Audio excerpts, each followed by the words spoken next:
नमस्कार विद्यार्थी मित्रांनो, आजचा जो आपला लेक्चर असणार आहे तर तो म्हणजे पूर्व परीक्षेमध्ये असणारा जो घटक आहे तो म्हणजे सीसॅट, ज्याला आपण सिव्हिल सर्व्हिसेस ॲप्टिट्यूड टेस्ट असं म्हणतो.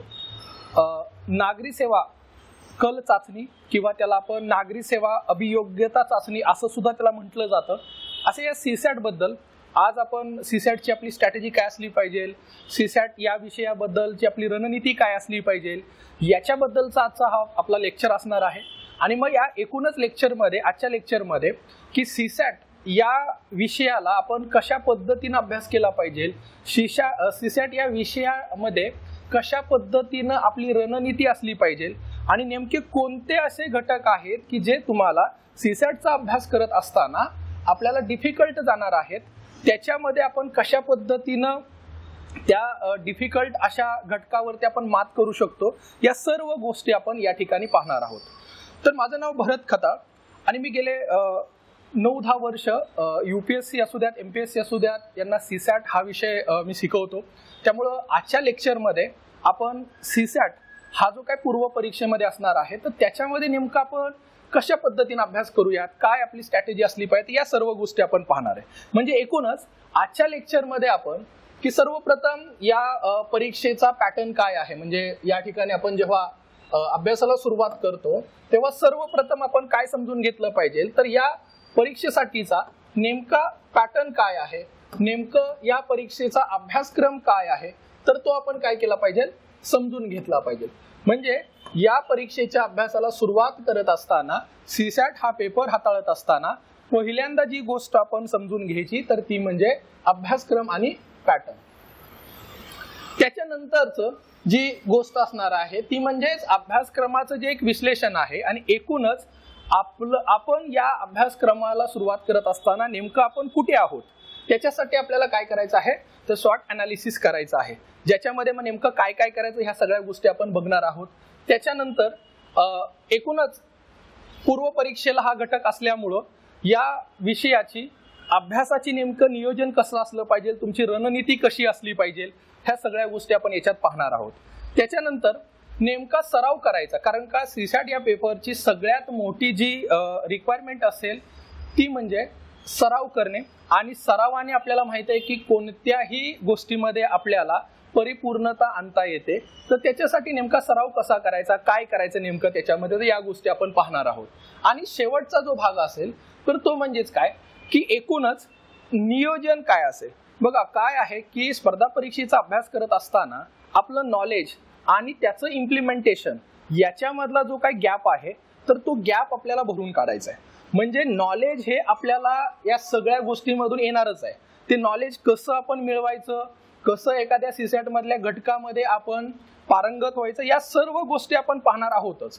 परंतु जे आपल्याला नॉलेज मिळालेलं आहे तर त्या नॉलेजचा वापर करून आपण नेमकं परीक्षेच्या दिवशी, ज्याला आपण D-Day असं म्हणूयात, D-Day परीक्षेच्या दिवशी नेमकं आपण काय केलं पाहिजे, आपलं वेळेचं नियोजन कसं असणार आहे. कारण का काय आहे बघा की आता मागच्या वर्षीपासून सीसॅट हा जो राज्यसेवेला पेपर असणार आहे तर तो पेपर हा आता क्वालिफाईंग झालेला आहे.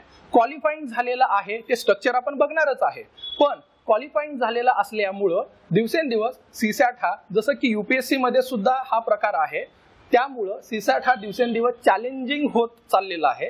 आणि अशा परिस्थितीमध्ये त्या पेपरचं सोडवण्याचं जे नियोजन असायला हवं, टाइम मॅनेजमेंट असायला हवं, हे सगळ्यात महत्वाची गोष्ट या ठिकाणी ठरते, ती आपण या ठिकाणी पाहणार आहोत. तर मग जेव्हा सीसॅटच्या अभ्यासाला आपण सुरुवात करतो तेव्हा आपण सर्वप्रथम या पेपरचं एक स्वरूप आपण समजून घेतलं पाहिजे, याचा एकूणच आपण अभ्यासक्रम समजून घेतला पाहिजे. आता बघा की या पेपरला जेव्हा आपण अभ्यासाला सुरुवात करणार आहोत तेव्हा नेमकं याचं स्वरूप काय आहे, याचं एकूणच अभ्यासक्रम काय आहे, तर हे आपण समजून घेतलं पाहिजे. तर हा पूर्व परीक्षेचा काय आहे तर घटक आहे, म्हणजे पूर्व परीक्षेसाठी असणारा हा काय आहे तर पेपर आहे. आणि मग याच्यामध्ये एकूण किती प्रश्न असणार आहेत तर याच्यामध्ये एकूण 80 प्रश्न असणार आहेत. किती प्रश्न असणार आहेत, 80 प्रश्न असणार आहेत. किती गुणांसाठी असणार आहे हे तर 200 गुणांसाठी असणार आहे. 200 गुणांसाठी म्हणजे एकूणच याचं बेसिक स्वरूप काय आहे तर हे पूर्व परीक्षेला आहे, 80 प्रश्न असणार आहेत, 200 गुणांसाठीचा हा संपूर्ण पेपर असेल. याचाच अर्थ एक प्रश्न हा 2.5 मार्कांसाठी असेल, हे आपल्याला या ठिकाणी लक्षात ठेवायचं. याच्यासाठी एकूण जो वेळ दिला जाणार आहे तो 120 मिनिटे आपल्याला दिली जाणार आहेत. 120 काय दिली जाणार आहेत तर मिनिटे आपल्याला या ठिकाणी दिली जाणार आहेत. म्हणजे 120 मिनिटांमध्ये म्हणजेच 2 तासामध्ये आपल्याला एकूण किती प्रश्न सोडवायचे आहेत तर 80 प्रश्न सोडवायचे आहेत. आता हा पेपर क्वालिफाईंग झाल्यामुळं याच्यामध्ये आपल्याला पास होण्यासाठी 33% एकूण गुणांच्या 33% मार्क्स मिळवणं आवश्यक आहे. म्हणजेच एकूण आपल्याला 66 पेक्षा जास्त मार्क्स मिळवणं काय आहे आवश्यक आहे. जर आपण 66 पेक्षा मार्क्स जास्त मिळवले तरच आपण सीसॅट हा पेपर काय होणार आहोत क्वालिफाय होणार आहोत. म्हणजेच क्वालिफाईंग असल्यामुळं तुमचा सर्वप्रथम या पेपरचे गुण काय केले जाणार आहेत तर चेक केले जाणार आहेत. आणि जर तुम्ही सीसॅट मध्ये क्वालिफाय झाला तरच तुमचा GS1 चा जो सामान्य अध्ययनाचा जो आपला पेपर आहे तर तो पेपर चेक केला जाणार आहे. त्यामुळे सामान्य अध्ययनाचा जर पेपर चेक व्हावा असं आपल्याला वाटत असेल तर याच्यासाठी आपण सर्वप्रथम सीसॅट या पेपरची जी काय पात्रता आहे क्वालिफाईंग जी आहे तर ते आपण पात्रता पूर्ण करणं या ठिकाणी आवश्यक आहे. ज्याच्यामध्ये बघा 1/4 निगेटिव्ह मार्किंग आपल्याला असलेलं दिसून येतं. म्हणजे 25% म्हणजे एखाद्या चुकीच्या प्रश्नाला आपल्याला 25% हे काय असणार आहेत आपले त्या ठिकाणी निगेटिव्ह मार्किंग असणार आहे. म्हणजेच 1/4 या ठिकाणी आपल्याला निगेटिव्ह मार्किंग असलेलं आपल्याला दिसून येतं. म्हणजेच एक बेसिक स्ट्रक्चर काय आपल्याला या ठिकाणी लक्षात ठेवायचं आहे की MPSC राज्यसेवा परीक्षेमध्ये सीसॅटचा जो पेपर आहे सिव्हिल सर्व्हिसेस ऍप्टिट्यूडचा जो पेपर आहे तो पूर्व परीक्षेला असणार आहे. ज्याच्यामध्ये एकूण 80 प्रश्न असणार आहेत. किती गुणांसाठी तर 200 गुणांसाठी. एक प्रश्न हा 2.5 मार्कांना असणार आहे. याच्यासाठी जो परीक्षेमध्ये जो आपल्याला वेळ दिला जाणार आहे तर तो वेळ आपल्याला किती याचा दिला जातो तर 120 मिनिटांमध्ये आपल्याला काय करायचं आहे हा पेपर आपल्याला सोडवायचा आहे. म्हणजे बघा या ठिकाणी आपल्याला हे नीट समजून घेतलं पाहिजे की 120 मिनिटांमध्ये नेमका हा पेपर कसा सोडवायचा. हीच तर आपले वेळेचं नियोजन असणार आहे जे आपण काय करणार आहोत पुढच्या काही भागामध्ये आपण ते पाहणार आहोत. याचा अर्थ काय की अभ्यासाला सुरुवात करत असताना सर्वप्रथम आपण या पेपरचं स्वरूप समजून घेतलं पाहिजे. आता बघा की याच्यामध्ये हे झालं स्वरूप, एकूणच या पेपरचं स्वरूप कसं आहे. मग याच्यामध्ये नेमका अभ्यासक्रम काय आहे तर तसं पाहायला गेलं आयोगाने जो काय अभ्यासक्रम दिलेला आहे याच्यामध्ये एकूण किती घटक आहेत तर एकूण 7 घटक आहेत. एकूण 7 घटक आहेत. परंतु या 7 घटकांना आपण काय करणार आहोत 3 भागामध्ये विभागणार आहोत. 7 घटकांवरती मिळून एकूण किती प्रश्न येणार आहेत तर 80 प्रश्न येणार आहेत. ज्याच्यासाठी 200 गुण आपल्याला असलेले दिसून येतात.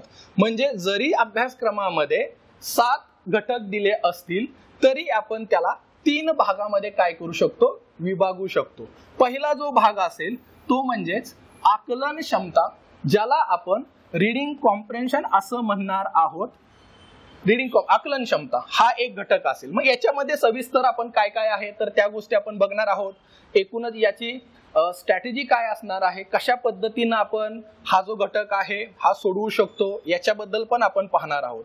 तर हा एक घटक असेल. याच्यामध्ये एकूण प्रश्नांची जी संख्या आहे ती प्रश्नांची संख्या किती असते तर प्रश्नांची संख्या असते 50. म्हणजे या घटकावरती आपल्याला 80 प्रश्नांपैकी एकूण 50 प्रश्न आलेले आपल्याला दिसून येतात.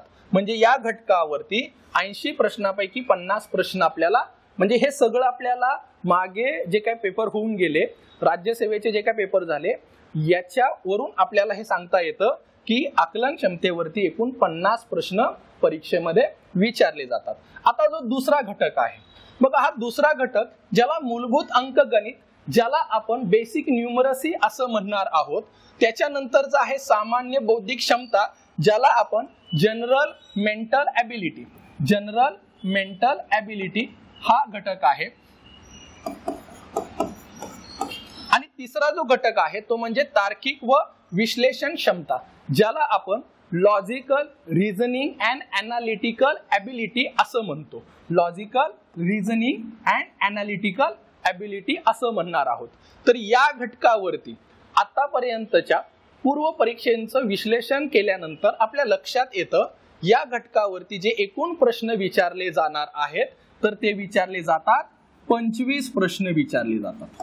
किती प्रश्न विचारले जातात? 25. आणि जो तिसरा घटक असणार आहे तर तो म्हणजे निर्णय क्षमतेचा भाग असेल.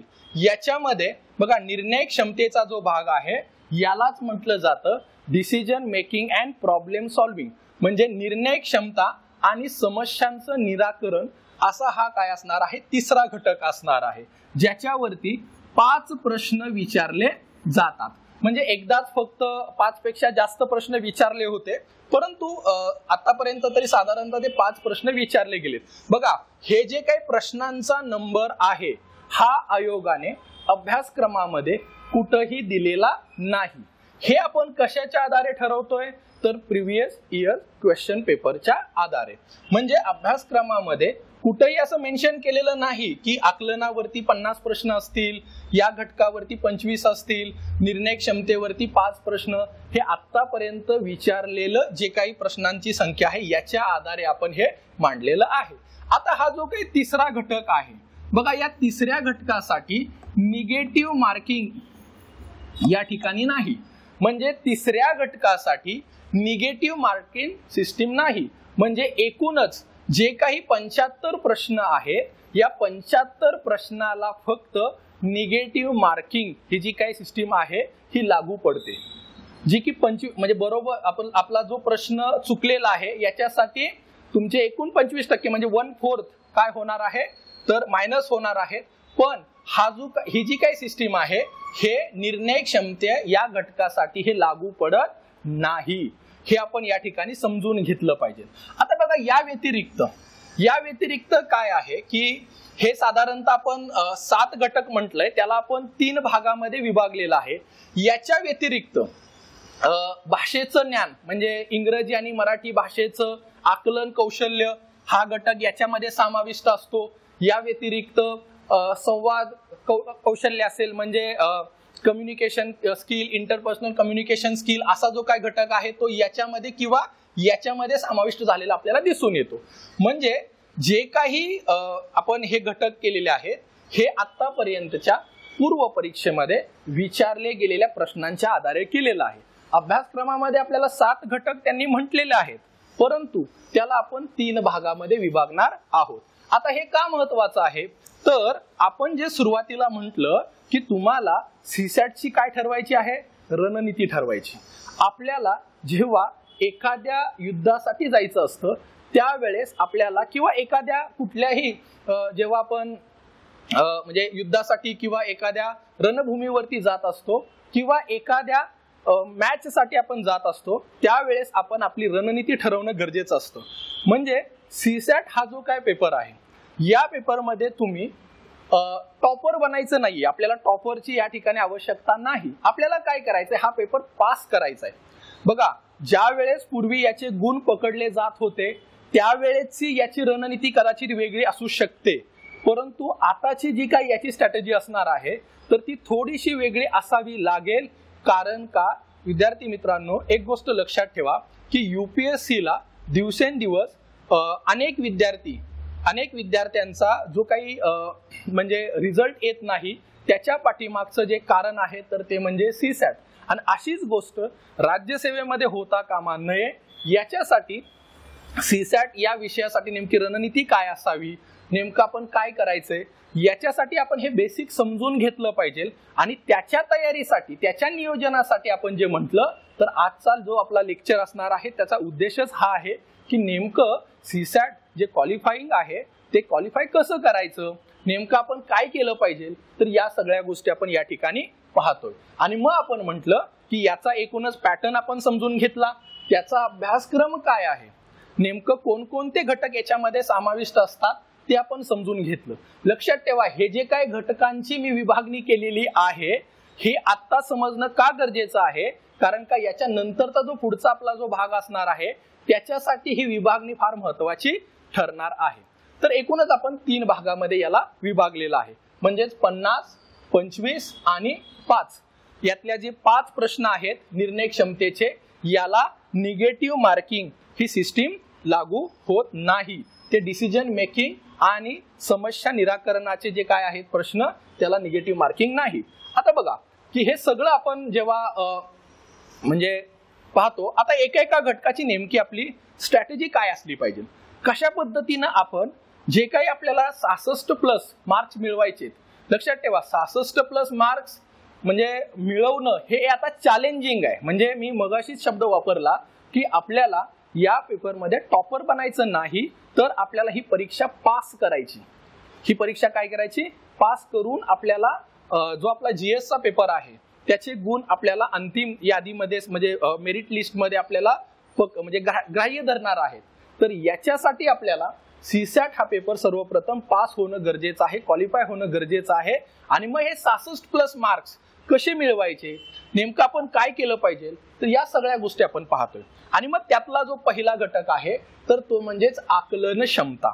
आता आकलन क्षमता यालाच आपण काय म्हणतो, रीडिंग कॉम्प्रेन्शन असं म्हणतो. आता रीडिंग कॉम्प्रेन्शन असं म्हटलेलं आहे आयोगाने, जर आपण अभ्यासक्रम पाहिला तर त्याला त्यांनी रीडिंग कॉम्प्रेन्शन असं म्हटलेलं आहे. आता रीडिंग कॉम्प्रेन्शन याचा अर्थ काय, तर एखाद्या मोठ्या माहितीचं कशा पद्धतीनं आपण समजून घेतोय, कशा पद्धतीनं त्याचं आकलन आपल्याला होतंय, हे आपल्या बौद्धिक कौशल्यावरती अवलंबून असणार आहे. आपण कोणतीही मोठी माहिती कशा पद्धतीनं थोडक्यात समजून घेतोय हे आपल्याला या ठिकाणी आवश्यक आहे. आणि मग नेमकं या आकलन क्षमतेला कशा पद्धतीनं आपण हाताळलं पाहिजे, नेमकी आपली रणनीती काय असली पाहिजे. तर बघा, आकलन क्षमता हा जो घटक आहे याच्यामध्ये एकूण किती प्रश्न विचारले जात आहेत, तर 50 प्रश्न विचारले जात आहेत. आयोगाच्या याच्यापूर्वी झालेल्या प्रश्नपत्रिकेचा अभ्यास केला तर आपल्याला काय लक्षात येतं, याच्यामध्ये एकूण किती उतारे विचारले जात आहेत, तर 10 उतारे विचारले जात आहेत. 10 उतारे म्हणजे 10 उतारे 50 प्रश्न असं एकूणच या रीडिंग कॉम्प्रेन्शनचं काय राहिलेलं आहे, स्वरूप राहिलेलं आहे. मग आता मी इथे याची काही विभागणी करणार आहे, ती कशी करणार आहे बघा. तर हे जे काही आकलन क्षमतेचा घटक आहे याच्यामध्ये मी म्हटलं की एकूण आपल्याला 10 उतारे आहेत. याच्यामध्ये बघा पहिला जो घटक असतो, पहिला जो घटक आहे याच्यामध्ये काय असतं, तर भाषांतरित आकलन क्षमता. भाषांतरित आकलन क्षमता म्हणजे काय, तर याच्यामध्ये तुम्हाला जे उतारे दिले जातात ते तुम्हाला मराठी आणि इंग्लिश, मराठी आणि इंग्रजीमध्ये तुम्हाला हे उतारे दिले जातात. हे आपण समजून घ्यायचं. UPSC असेल तर ते हिंदी आणि इंग्रजीमध्ये दिले जातात. MPSC ला आपल्याला ते मराठी आणि इंग्रजीमध्ये, म्हणजे एखादा उतारा तुम्हाला जो दिलेला आहे त्याचं तुम्हाला इंग्रजी आणि मराठी असं तोच उतारा तुम्हाला दोन्ही भाषेमध्ये मिळेल. याच्यावरती किती प्रश्न विचारले जातात, तर याच्यावरती एकूण 8 उतारे, 8 उतारे म्हणजेच एका उतार्याच्या सोबत 5 प्रश्न. तर आपण जर एका उतार्याच्या सोबत 5 प्रश्न असं जर म्हटलं तर याचा अर्थ याच्यावरती एकूण 40 प्रश्न विचारले जाणार आहेत. म्हणजे भाषांतरित आकलन क्षमता हा जो काही घटक आहे याच्यामध्ये किती उतारे विचारले जाणार आहेत, 8. त्याच्यामध्ये किती प्रश्न असणार आहेत, 40. किती प्रश्न असणार आहेत, 40 प्रश्न असणार आहेत. दुसरा जो घटक असतो जो मी मगाशी म्हटलं तुम्हाला की मराठी आणि इंग्रजी भाषेचं ज्ञान किंवा कौशल्य त्याचं चेक करणं या ठिकाणी त्यांना म्हणजे अपेक्षित असतं. आणि मग याच्यावरती या मराठी भाषेच्या आकलन क्षमता याच्यावरती 1 उतारा विचारला जातो. 1 उतारा याच्यावरती किती प्रश्न असतात, तर एकूण 5 प्रश्न असतात. आणि शेवटचा जो भाग आहे तर तो म्हणजेच इंग्रजी आकलन क्षमता. इंग्रजी, आता याच्यावरती सुद्धा 1 उतारा आणि मग या 1 उतार्यावरती पुन्हा 5 प्रश्न. म्हणजे बघा मराठी आणि इंग्रजी भाषेमध्ये उपलब्ध असणारे एकूण उतारे किती, तर 8. याच्यामध्ये एकूण प्रश्न किती? 40.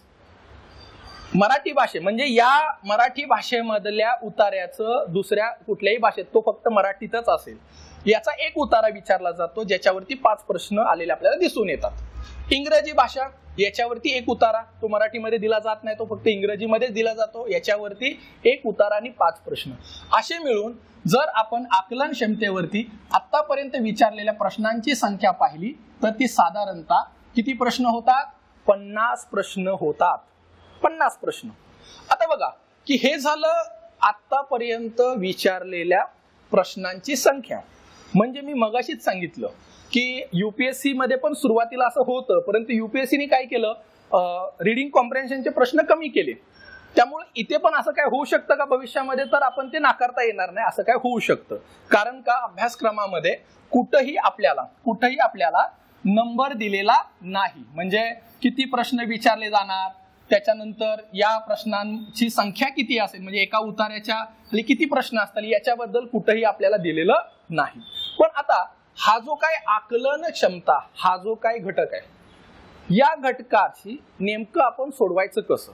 बघा, याची इन डिटेल स्ट्रॅटेजी आपण लेक्चरमध्ये, जेव्हा आपले लेक्चर सुरू होतील त्यावेळेस आपण ते डिस्कस करणारच आहोत. आता फक्त काय आहे की बेसिक स्ट्रॅटेजी काय आहे, की आतापासून जर मला अभ्यास करायचा असेल तर नेमकं मी काय लक्षात ठेवलं पाहिजे, नेमकं कोणत्या गोष्टींवरती मी भर दिला पाहिजे, या आपण थोडक्यात पाहणार आहोत. आता बघा की हे जे काही मी म्हटलं की इथे 8 उतारे, इथे 1 उतारा आणि इथे 1, राईट, असं हे आतापर्यंतचे एकूण 10 उतारे येतात, हे आपल्याला दिसून येतं. आता याच्यामध्ये हा एक प्रकार असतो बघा इथे, म्हणजे आयोगाच्या जर आपण प्रश्नपत्रिका पाहिल्या तर आयोग काय करतो की मराठी आणि म्हणजे भाषांतरित केलेले मराठी आणि इंग्रजी भाषेमधले जे काही उतारे दिलेत हे विविध विषयांवरती विचारले जातात. विविध विषय म्हणजे विविध विषयांवरती काय केले जातात? उतारे विचारले जातात. विविध विषयांवरती उतारे विचारले जातात. आता विविध विषय नेमके कोणते विषय असतात? तर या ठिकाणी आपण नीट लक्षात ठेवायचं ते म्हणजे आपला जो सामान्य अध्ययनाचा, म्हणजेच आपण ज्याला जीएस असं म्हणतो, मग ज्याच्यामध्ये इतिहास, भूगोल, पर्यावरण आलं, कृषी आहे, त्याच्यानंतर विज्ञान तंत्रज्ञान, राज्यघटना, अर्थशास्त्र, फिलॉसॉफी आहे, तत्वज्ञानावरती असेल. म्हणजे थोडक्यात साधारणतः एक जर आपण प्रश्नपत्रिकेचं विश्लेषण केलं तर साधारणतः एक 12 विषयांवरती, म्हणजे उतारे येतात 10च, परंतु ते 12 वेगवेगळ्या विषयांवरती आलेले आपल्याला आतापर्यंत दिसून येतात. मग कधी तो इतिहासावरती एखादा पॅसेज असतो, एखादा विज्ञानावरती असतो. या पॅसेजची सुद्धा कोणत्या विषयावरती किती पॅसेज विचारायचे याच्याबद्दल पण कुठलंही असं काही नियम नाही. म्हणजे उद्या त्यांना वाटलं की फिलॉसॉफीवरती हे 8चे 8 किंवा 10च्या 10 उतारे फिलॉसॉफीवरती विचारायचे तर ते विचारू शकतात.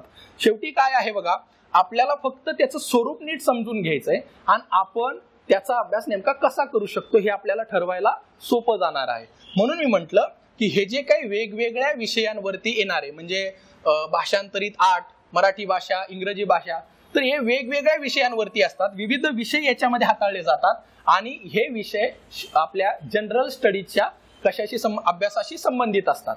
आता बघा की इथं पहिली जी काही मी म्हणजे रीडिंग कॉम्प्रिहेन्शन साठी जी काही गोष्ट सांगणार आहे ती म्हणजेच काय, तर रीडिंग कॉम्प्रिहेन्शन सोडवत असताना आपल्याला याच्यामध्ये आपला प्राधान्यक्रम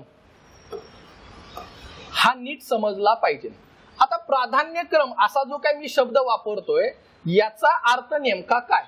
प्राधान्यक्रम म्हणजे मी काय म्हणणार आहे, तर बघा होतं काय, हे रीडिंग कॉम्प्रिहेन्शन आहे, हे आकलन आहे. म्हणजे मी सुरुवातीलाच म्हटलं की रीडिंग कॉम्प्रिहेन्शन आहे, हे आकलन आहे की तुम्हाला एखादा विषय कशा पद्धतीनं आकलन होतो याची ही क्षमता आहे. आणि मग आपल्याला माहित आहे की आपलं एज्युकेशनल बॅकग्राऊंड काय आहे, त्याच्यानंतर आपण सामान्य अध्ययनाचा आतापर्यंत कशा पद्धतीनं अभ्यास करत आलो, याच्यानुसार काय होतं की तुमचं याच्यामधली जी ॲक्युरसी आहे, प्रश्न बरोबर येण्याची जी शक्यता आहे, ही तुमच्या आतापर्यंतच्या आकलन क्षमता किंवा एखादा विषय समजून घेण्याचं जे काही कौशल्य आहे याच्यावरती अवलंबून असते. त्यामुळं मी म्हणेन की नेमकं तुमचा कोणता असा घटक आहे की जो तुम्हाला समजण्यासाठी सोपा जातो, व तो कोणताही असेल. बघा, मी म्हटलं तुम्हाला की तुमचं सामान्य अध्ययनाचा अभ्यास आणि तुमचं आतापर्यंतचं एज्युकेशनल बॅकग्राऊंड, म्हणजे एखादा सपोज म्हणजे एखाद्याचं इंजिनिअरिंग झालंय तर त्याला सायन्सचे पॅसेज असतील, त्याच्यानंतर जॉग्राफीशी संबंधित असतील, तर हे उतारे त्याला काय होतात, सोपं जाणार आहेत. किंवा अगदी युपीएससीच्या भाषेत बोलायचं झालं तर एखाद्याचा जर समजा हिस्ट्री ऑप्शनल असेल तर त्याला इतिहासाचे जे काही उतारे आहेत तर ते त्याला सोपे जातात. म्हणजे काय होतं बघा की तुमचा अभ्यास या ठिकाणी रिफ्लेक्ट झालेला दिसून येतो.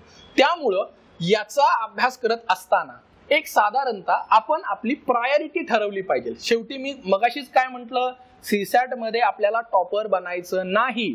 पूर्वीची स्ट्रॅटेजी कदाचित वेगळी असू शकते, कारण का आपल्याला 50च्या 50 प्रश्न पूर्वी सोडवावे लागणार होते, कारण का जितके जास्त सीसॅट मध्ये मार्क्स मिळतील तेवढं अंतिम यादीमध्ये तुमचं म्हणजे मुख्य परीक्षेला पात्र होण्यासाठी तुम्हाला हे उपयोगी पडणार होते. परंतु आता असं नाहीये. आता आपल्याला 66+ मार्क्स मिळवायचे. आपलं टार्गेट असलं पाहिजे 100+, कारण का 100+ जेव्हा आपण टार्गेट ठेवू तेव्हा आपण आरामामध्ये काय होणार आहोत तर पास होणार आहोत.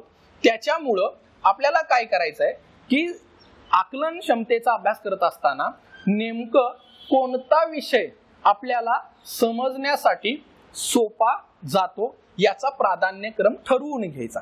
आता हे प्राधान्यक्रम ठरवल्यामुळं काय होणार आहे ते मी तुम्हाला टाइम मॅनेजमेंट मध्ये सांगणार आहेच, पण प्राधान्यक्रम ठरवल्यामुळं पहिला म्हणजे परीक्षेच्या दिवशी नेमका कोणता पहिला पॅसेज आपण सोडवू शकतो हे आपल्या लक्षात असलं पाहिजे. आता तुम्ही म्हणाल की परीक्षेमध्ये आम्हाला कसं कळणार की नेमका कोणता पॅसेज कोणत्या विषयावरती आहे, तर बघा पहिली 1 किंवा 2 लाईन आपण वाचल्यानंतर लक्षात येतं की हा पॅसेज विज्ञानावरती आहे, हा पॅसेज फिलॉसॉफीवरती आहे. त्यामुळं काय होणार आहे की आपल्याला कोणता विषय आपला चांगला आहे हे ठरवण्यास मदत होते. म्हणून मी सर्वप्रथम तुम्हाला काय म्हणेन, प्राधान्यक्रम ठरवा, कोणत्या विषयामध्ये आपण पारंगत आहोत. हे झालं आकलनाचं एक बेसिक सुरुवात करत असताना. दुसरी गोष्ट जी आपल्याला करायची ती म्हणजेच काय की भाषा, आपण याला भाषा ज्ञान म्हणूयात. भाषा ज्ञान म्हणजे आपण कोणत्या भाषेमध्ये पारंगत आहोत, कोणती भाषा आपल्याला सहज आकलन होते. आता याच्यामध्ये बघा, मराठी मीडियमच्या असतील, इंग्लिश मीडियमच्या असतील किंवा सेमी इंग्लिशच्या म्हणजे सेमी असतील, सेमी ह्याच्या असतील, म्हणजे मराठी आणि इंग्लिश मीडियम ज्यांना शाळेमध्ये होतं तर सेमी माध्यमाचे असतील, अशा लोकांना म्हणजे या तिन्ही माध्यमातील लोकांना मला सांगणं आहे की नेमकं तुम्ही कोणत्या भाषेमध्ये पारंगत आहात हे पहिलं ठरलेलं असलं पाहिजे. नाहीतर मग काय होतं माहितीये का, बऱ्याच लोकांचा गोंधळ होतो आणि हा गोंधळ अनेक वेळा झालेला दिसून येतो आपल्याला की प्रॅक्टिस केलेलं असतं मराठीमध्ये आणि परीक्षेच्या दिवशी आपण तिथे जातो आणि आपण अचानक इंग्रजी भाषेवरती काय होतो शिफ्ट होऊन जातो. तर असं न करता आपलं भाषा ज्ञान, हा तुम्ही ज्या वेळेस तुम्हाला ज्या भाषेमध्ये तुम्ही उतारे सोडवणार आहात त्या भाषेमध्ये कदाचित तो उतारा तुम्हाला समजला नाही तर तुम्ही त्याचं भाषांतरची मदत घेऊ शकता. पण काय आहे की हे सगळे प्रयोग एक्झामच्या दिवशी करण्या अगोदरच आपल्याला माहित असलं पाहिजे की मला मराठी भाषेमधला उतारा किंवा मराठी भाषेमधल्या एखादा विषयाचं आकलन हे लवकर होतं. तर माझं असं म्हणणं आहे की ती तुम्ही याच्यापूर्वी आणि ती सरावात सुद्धा प्रॅक्टिसमध्ये सुद्धा ती तुम्ही गोष्ट केली पाहिजे की मला इंग्रजीमध्ये सोडवायचे तर मग त्याच्यासाठी इंग्रजी वृत्तपत्र आपण वाचली पाहिजे, त्याच्यातले एडिटोरियलचे पेज आपण वाचले पाहिजेत. मराठीमध्ये असेल तर मराठीमधले आपण काय केले पाहिजेत, उतारे वाचले पाहिजे, त्याचा सराव केला पाहिजे. आणि याच्यापूर्वी आयोगाने विचारलेल्या सर्व प्रश्नपत्रिकांमधील जे उतारे आहेत ते तुम्ही त्याच भाषेत सोडवले पाहिजेत. म्हणून मला या ठिकाणी सांगायचं आहे की तुम्ही सुरुवातीला काय केलं पाहिजे, तुम्ही कोणत्या भाषेमध्ये पारंगत आहात हे तुम्ही ठरवून घेतलं पाहिजे. म्हणजे आपण काही बेसिक स्ट्रॅटेजी बघतोय, लक्षात ठेवा आपण रीडिंग कॉम्प्रेन्शन बद्दलची डिटेलमध्ये स्ट्रॅटेजी बघत नाही. ते आपल्या जेव्हा लेक्चर आपले सुरू होतील त्यावेळेस आपण त्या गोष्टी सगळ्या पाहणार आहोत. आजचा फक्त आपला उद्देशच आहे की सीसॅट या पेपरसाठीची तुमची रणनीती कशी असेल, नेमकं या पेपरला कसं हाताळलं पाहिजे आणि मग काही बेसिक गोष्टी आपल्याला सुरुवातीलाच अभ्यास करताना आपल्या क्लिअर झालेल्या चांगल्या असतात. आणि मग याच्यामध्येच आपण म्हटलं की हे उतारे सोडवत असताना तुम्ही तुमचा प्राधान्यक्रम ठरवला पाहिजे की कोणत्या विषयामध्ये तुम्हाला चांगलं समजतं. दुसरं म्हटलं की तुमची जी भाषा ज्ञान आहे, म्हणजे तुम्ही कोणत्या भाषेमध्ये उतारे वाचू शकता, समजून घेऊ शकता, ते तुम्ही समजून घेतले पाहिजेत. तिसरी गोष्ट जी आहे ती म्हणजे आकलनाचा नेमका सराव कधी करायचा. म्हणजे आतापासून जर अभ्यासाला सुरुवात करायची झाली तर नेमका सराव कधी करायचा. तर बघा, मी तुम्हाला या ठिकाणी सांगेल की आकलनाचा जो काही सराव आहे तो कधीही 1 तासापेक्षा जास्त करायचा नाही. 1 तासापेक्षा जास्त. शेवटी बघा की काही आपल्याला सायकोलॉजिकली किंवा बायोलॉजिकली काही गोष्टी समजल्या पाहिजेत की 1-1.5 तासानंतर, म्हणजे साधारणतः तो 45 मिनिटाचा टाइम असतो की त्या टायमिंग नंतर आपण एखादी गोष्ट कितीही समजून घेण्याचा प्रयत्न केला ना तर ती जास्त समजत नाही. आणि मग तुम्ही 2 तास 3 तास जर फक्त रिडिंग कॉम्प्रिहेन्शनचं जर प्रॅक्टिस करत बसला तर त्याचा काही उपयोग होणार नाही. शेवटी आपण ज्याला एक इनपुट आउटपुट म्हणूयात की आपण किती वेळ देतो आणि ते किती इफेक्टिव्ह होतं, ह्या गोष्टी आकलनासाठी जास्त महत्वाच्या असतात. आणि मग याच्यामध्ये मी म्हणेल की 1 तासापेक्षा जास्त सराव करायचा नाही. आणि हा जो सराव करायचा आहे विशेषतः आकलनाचा, म्हणजे विशेषतः मी आकलनाबद्दल बोलतोय, हा जो सराव करायचा आहे हा सराव 12 म्हणजे दुपारी 12 ते 5 सायंकाळी 5 च्या मध्ये करायचं. 12 ते 5.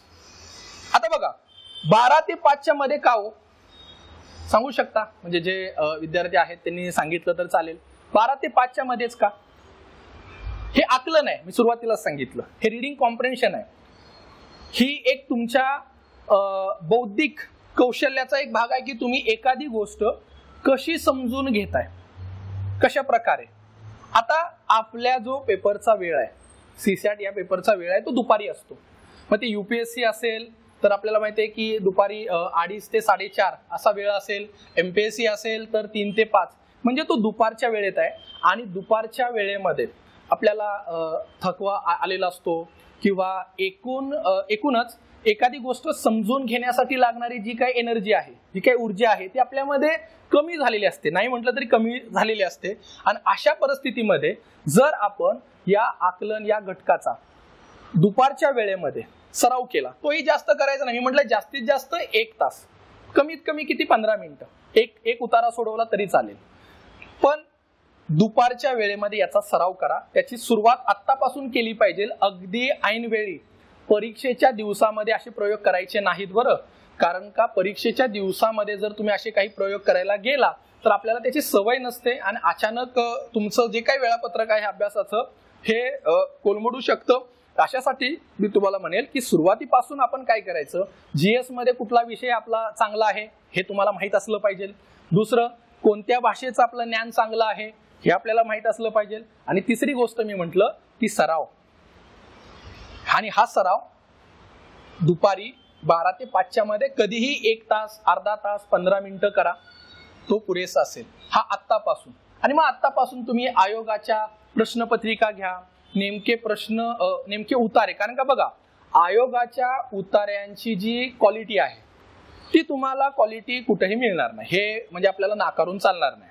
त्यामुळे पहिली प्रायोरिटी तुमची ही आयोगाने आतापर्यंत विचारलेल्या उतार्यांनाच द्यायची. हा, ते झाल्यानंतर तुम्ही कुठली एखादी टेस्ट सिरीज किंवा कुठलंही बाजारातून एखादं पुस्तक घेऊन त्याचा सराव करू शकता.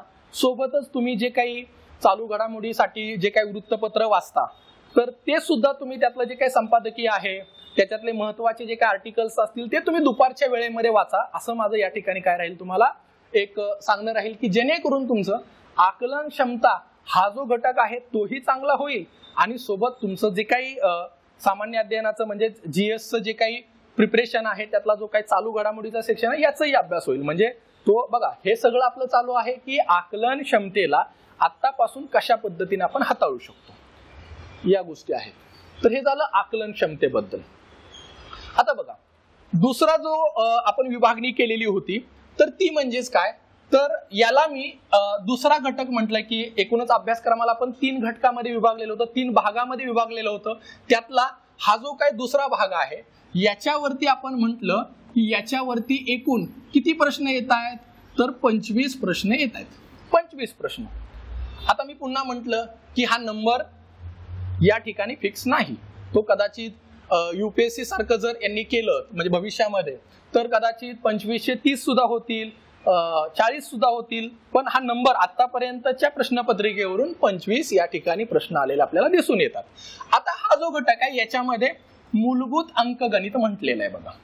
त्याच्यानंतर सामान्य बौद्धिक क्षमता ज्याला आपण जनरल मेंटल ॲबिलिटी असं म्हणूयात, आणि तिसरा जो आहे तो म्हणजेच काय लॉजिकल रिझनिंगचा पार्ट आहे.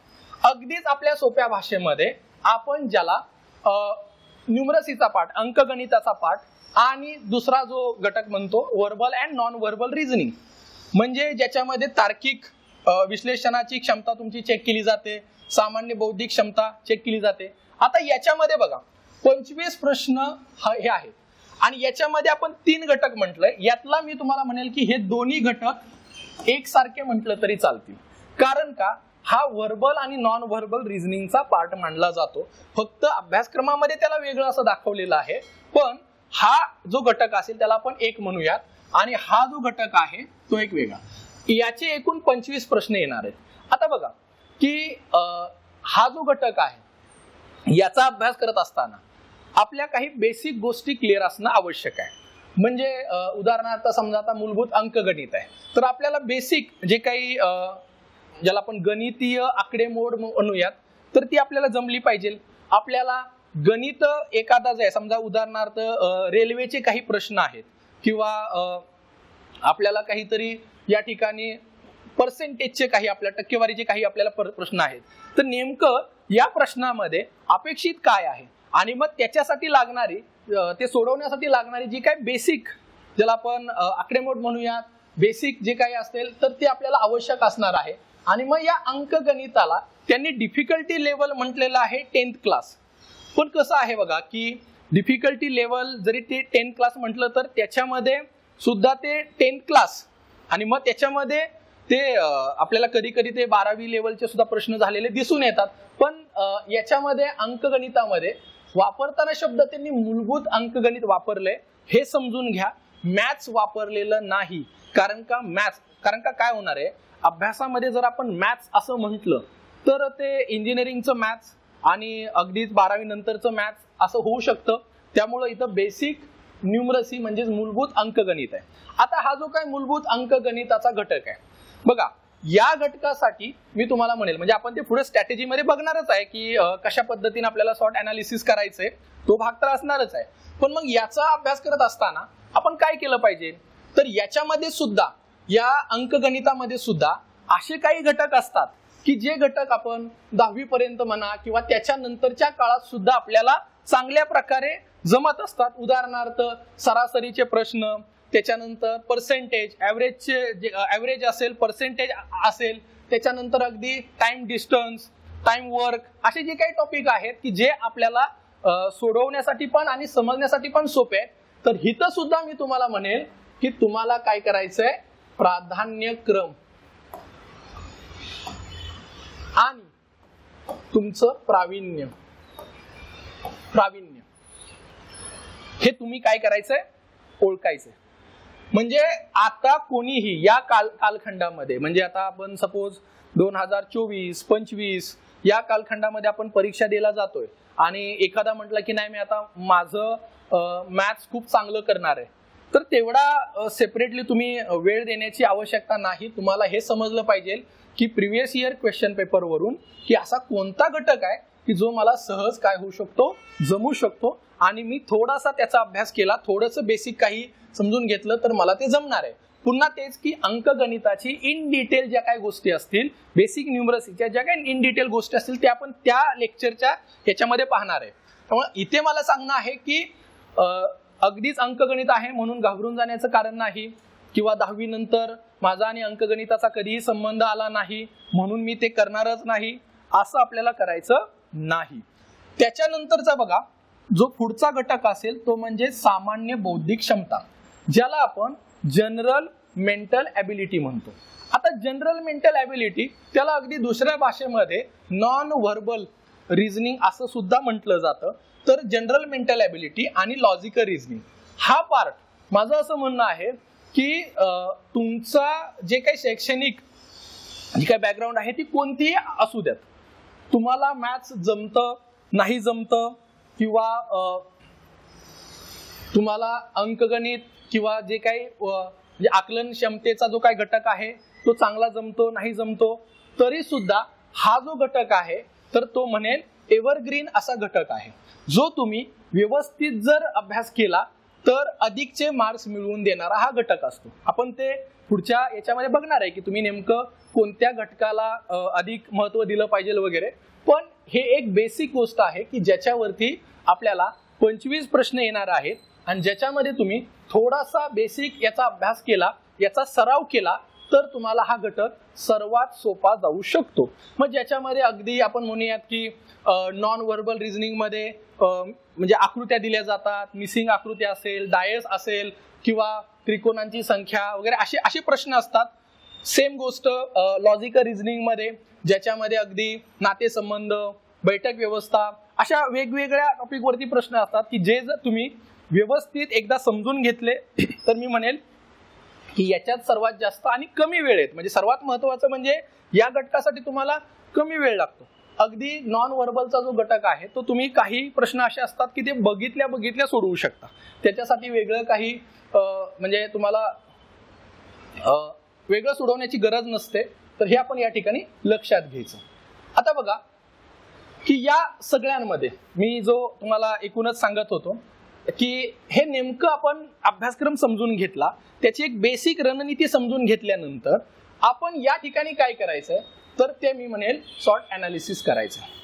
म्हणजे आपली सीसॅटचा अभ्यासाला सुरुवात करत असताना हे सर्वांसाठी बघा, मी मगाशीच म्हटलं की ज्या वेळेस सीसॅटचे मार्क्स हे अंतिम मेरिट यादी लावण्यासाठी पकडले जात होते त्यावेळेची रणनीती कदाचित वेगळी असू शकते.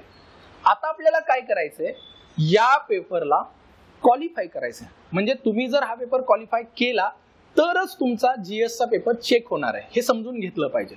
पूर्वी काय होतं की पूर्वी तुमचे दोन्ही मार्क्स पकडले जायचे, म्हणजे 400 मार्कांपैकी मेरिट लागलं जात होतं. आता तसं नाही, आता तुमचं फक्त जीएस वरती मेरिट लागणार आहे, परंतु सीसॅट तुम्हाला पास व्हावं लागेल. म्हणजेच एक प्रकारे कसं आहे की सीसॅट मध्ये आपल्याला पास होणं हे आता डिफिकल्ट म्हणणार नाही मी, चॅलेंजिंग होत चाललेलं आहे. म्हणजे आपण हे कशाच्या आधारे म्हणतोय तर बघा युपीएससीच्या आधारे. युपीएससी मध्ये तुम्ही जर म्हणजे पाहिलं तर असे अनेक, म्हणजे आता मी मागच्या अनेक वर्षापासून युपीएससीला सीसॅट हा विषय शिकवत असल्यामुळं मला हे चांगलं माहित आहे की अनेक अधिकारी म्हणजे ऑलरेडी कोणीतरी IRS आहे, कोणी IPS आहे, इवन म्हणजे ज्यांनी 4-4, 5-5 इंटरव्ह्यू दिलेले आहेत, असे कितीतरी विद्यार्थी हे त्यांच्या नंतरच्या अटेम्प्ट मध्ये फक्त आणि फक्त सीसॅट मुळे त्यांची पूर्वपरीक्षा पास होऊ शकले नाहीत. आता हे सगळं कशामुळे घडतं तर मी सरळ तुम्हाला या ठिकाणी म्हणेल की सीसॅटला लाईटली घेण्यामुळं. मी कायम म्हणतो की सीसॅटला लाईटली घेऊ नका, नाहीतर सीसॅट तुम्हाला लाईटली घेतं. हा जो काही प्रकार आहे तोच यांच्या बाबतीत झालेला आपल्याला दिसून येतो. म्हणजे सीसॅटला आपल्याला लाईटली घ्यायचं नाही आणि दुसऱ्या बाजूला मी असंही म्हणेल की सीसॅटला जास्त सिरियस पण घ्यायचं नाही. जास्त सिरियस म्हणजे काय की एखादा विद्यार्थी म्हणला की नाही मी सीसॅटचा 10 तास अभ्यास करेल, ही गोष्ट त्याची म्हणजे एक प्रकारे चूक ठरेल. म्हणजे 10 तास अभ्यास करेल म्हणजे त्यांनी खूप सिरियसली घेतलं, हे पण करायचं नाहीये. पण लाईटली पण घ्यायचं नाही, कारण का सीसॅटला जर लाईटली घेतलं तर सीसॅट आपल्याला लाईटली घेतं, याची अनेक उदाहरणं आपल्याला पाहायला मिळतात. आणि अशा परिस्थितीमध्ये आपल्याला काय करायचंय की 200 पैकी जे काही 200 मार्क आहेत, या 200 मार्क्स पैकी आपल्याला 66+33% मार्क्स मिळवायचे. आता हे झालं अंतिम, पण मी मगाशीच म्हटलं की आपलं टार्गेट असलं पाहिजे 100+, म्हणजे परीक्षेला जाण्यापूर्वी 100+. मग हे टार्गेट ठरवण्यासाठी 100+ मार्कांबद्दल मी बोलतोय की 100+ मार्कां मिळवण्यासाठी आपलं एकूणच जे शॉर्ट अनालिसिस आपल्याला करायचे ते काय करायचं, ज्याला आपण म्हणूयात स्ट्रेंथ, विकनेसेस काय आहेत, म्हणजे नेमकं तुम्ही कोणत्या घटकामध्ये तुम्ही कमी पडता हे आपल्याला माहित असलं पाहिजे. याच्यामध्ये अपॉर्च्युनिटीज काय आहेत आणि म्हणजे जे थ्रेट्स आहेत की आपण कितीही प्रयत्न केला तरी ते काय आपण डेव्हलप करू शकत नाही, असे कोणते घटक आहेत. तर बघा स्ट्रेंथ, आता स्ट्रेंथ जेव्हा आपण म्हणणार आहे की सीसॅट मध्ये आपल्याला चांगले मार्क्स मिळवायचे, चांगले म्हणजे आपल्याला क्वालिफाय करायचे, त्या सुद्धा आपण 100चं काय केलेलं आहे, टार्गेट ठरवले. आता 100 जेव्हा म्हणतोय याचा अर्थ क्लिअर आहे की तुम्हाला एकूण किती प्रश्न करेक्ट या ठिकाणी आणायचे आहेत, तर एकूण 40 प्रश्न तुमचे बरोबर आले पाहिजे. हे क्लिअर आहे. तुम्हाला जर 100 प्लस म्हणजे 40 प्रश्न तुम्हाला बरोबर आणावे लागणार आहे. किती पैकी, 80 पैकी. बघा मी मगाशीच म्हटलं की आता ही जी काय सीसॅट हा जो काय आता क्वालिफाईंग झालेला आहे याच्यामध्ये सर्वात जी महत्वाची गोष्ट आहे म्हणजे पेपर सोडवणं, हे म्हणजे त्या प्रोसेसचा भाग आहे. पण पेपर मधले नेमके कोणते प्रश्न सोडवायचे नाहीत, सोडून द्यायचे, हे समजणं पण तितकंच महत्वाचं आहे.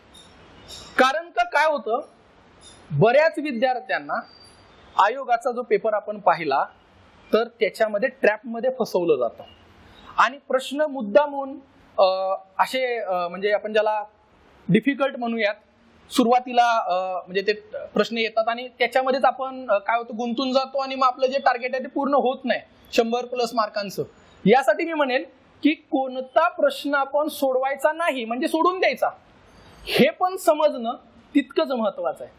म्हणजे प्रश्न सोडवणं जितकं महत्वाचं आहे तितकंच काय महत्वाचं आहे, प्रश्न कोणता प्रश्न आपल्याला सोडून द्यायचा आहे हे कळणं सुद्धा महत्वाचं आहे. मग तुम्ही म्हणाल की हे आम्हाला कळण्यासाठी आम्ही काय केलं पाहिजे, तर मी म्हणेल सॉर्ट अनालिसिस केलं पाहिजे. हे कधी केलं पाहिजे, तर सुरुवातीलाच केलं पाहिजे आणि त्याच्यानुसारच आपण आपला अभ्यास किंवा सराव केला पाहिजे. आता सॉर्ट अनालिसिस करत असताना मी म्हटलं की तुमची स्ट्रेंथ. आता बघा काय होतं की हे आपण अभ्यासक्रमाला 3 भागामध्ये विभागले, हे सुरुवातीलाच आपण केलं. आता जेव्हा आपण अभ्यासक्रमाला 3 भागामध्ये विभागतो, अभ्यासक्रमाला जेव्हा 3 भागामध्ये विभागतो त्यावेळेस तुम्हाला पहिल्यांदा तुमची स्ट्रेंथ समजली पाहिजे. आता आपण काय करूयात की हे आपण 80 प्रश्नांमध्ये बद्दल बोलत होतो, याच्यामध्ये आपण म्हटलं की एकूण 50 प्रश्न असतील, या घटकामध्ये एकूण किती प्रश्न असतील तर 25 प्रश्न असतील आणि हा जो शेवटचा घटक आहे निर्णय क्षमतेचा याच्यामध्ये एकूण 5 प्रश्न असतील. आता याला निगेटिव्ह मार्किंग नाही, निगेटिव्ह मार्किंग नाही. आता सॉर्ट अनालिसिस करताना मी तुम्हाला सांगेल की पहिल्यांदा तुम्ही ज्या घटकाचा विचार करायचा आहे विदाउट एनी टेन्शन की मला हा घटक करायचा आहे तो म्हणजेच निर्णय क्षमता. निर्णय क्षमता का, तर त्याला निगेटिव्ह मार्किंग नाही. म्हणजे तुम्हाला कमीत कमी 0 आणि जास्तीत जास्त 12.5 मार्क्स मिळू शकतात. याच्यामध्ये त्यांनी ते मार्कांची रेंज दिलेली असते की 0.5, 1, 1.5, देन 2, 2.5 अशा पद्धतीने. म्हणजे एका प्रश्नासाठी 2.5 मार्क जास्तीत जास्त आणि कमीत कमी 0. याच्या व्यतिरिक्त इथं वेगळं काय होत नाही. म्हणजेच काय, मिळाले तर तुम्हाला 12.5 मिळतील आणि जर समजा नाही मिळाले, समजा तुमचे सगळेचे सगळे प्रश्न चुकले, तर इथं काय होणार आहे, 0 मिळणार आहे. कारण का हा निर्णय क्षमतेचा प्रश्न आहे आणि निर्णय क्षमता ही जी काही म्हणजे कौशल्य आहे, ही जी काही क्षमता आहे ही आपल्या बौद्धिक क्रियेवरती अवलंबून असते. तुम्ही कशा पद्धतीनं एखादी समस्या म्हणजे हाताळताय, तुमच्याकडे कोणकोणते निर्णयाचे पर्याय उपलब्ध आहेत याच्या आधारे. म्हणजे मी कायम म्हणतो की निर्णय क्षमतेमधल्या प्रश्नाचे जे पर्याय आहेत ना ते चुकीचे नसतात. त्या प्रश्नांमध्ये दिलेल्या पर्यायांचा जो क्रम आहे तो योग्य क्रम ओळखण्याचं जे कौशल्य आहे ते महत्वाचं आहे. त्यामुळं निर्णय क्षमतेमध्ये तुम्ही कोणताही विचार न करता याचा अभ्यास आपल्याला बिनधास्त करायचा आहे. हा जो घटक आहे याच्यासाठी तुम्ही काही सॉर्ट अनालिसिस करत बसू नका मला वाटतं. कारण का याला काही निगेटिव्ह मार्किंग नाही, हे तुमच्या हक्काचे मार्क आहेत. आता ते कधी सोडवायचे वगैरे हे आपण हे पुढे बघणार आहे, टाइम मॅनेजमेंट मध्ये बघणार आहे. पण निर्णय क्षमता हा घटक तुम्हाला हक्काचे मार्क्स मिळवून देणार आहे. त्यामुळं मला वाटतं की याच्यासाठी सॉर्ट अनालिसिस करत बसायचं नाही. आता आपल्याला इकडे यायचं. आता बघा की इथे आपण म्हटलेलं आहे की सॉर्ट अनालिसिस करायचं. आता हे जे काही मी 3 घटक म्हटलेत म्हणजे 3 भाग आपण केलेत, या 3 भागामध्ये सुद्धा मी असं म्हणेल की आपल्याला जे काही आपलं जे अनालिसिस करायचंय तर या 2 घटकांचं करायचंय. त्या 2 घटकामध्ये सुद्धा इथे मी म्हटलं की इथे एकूण तसे पाहायला गेले तर 3 भाग असतात. एक म्हणजेच काय, भाषांतरित.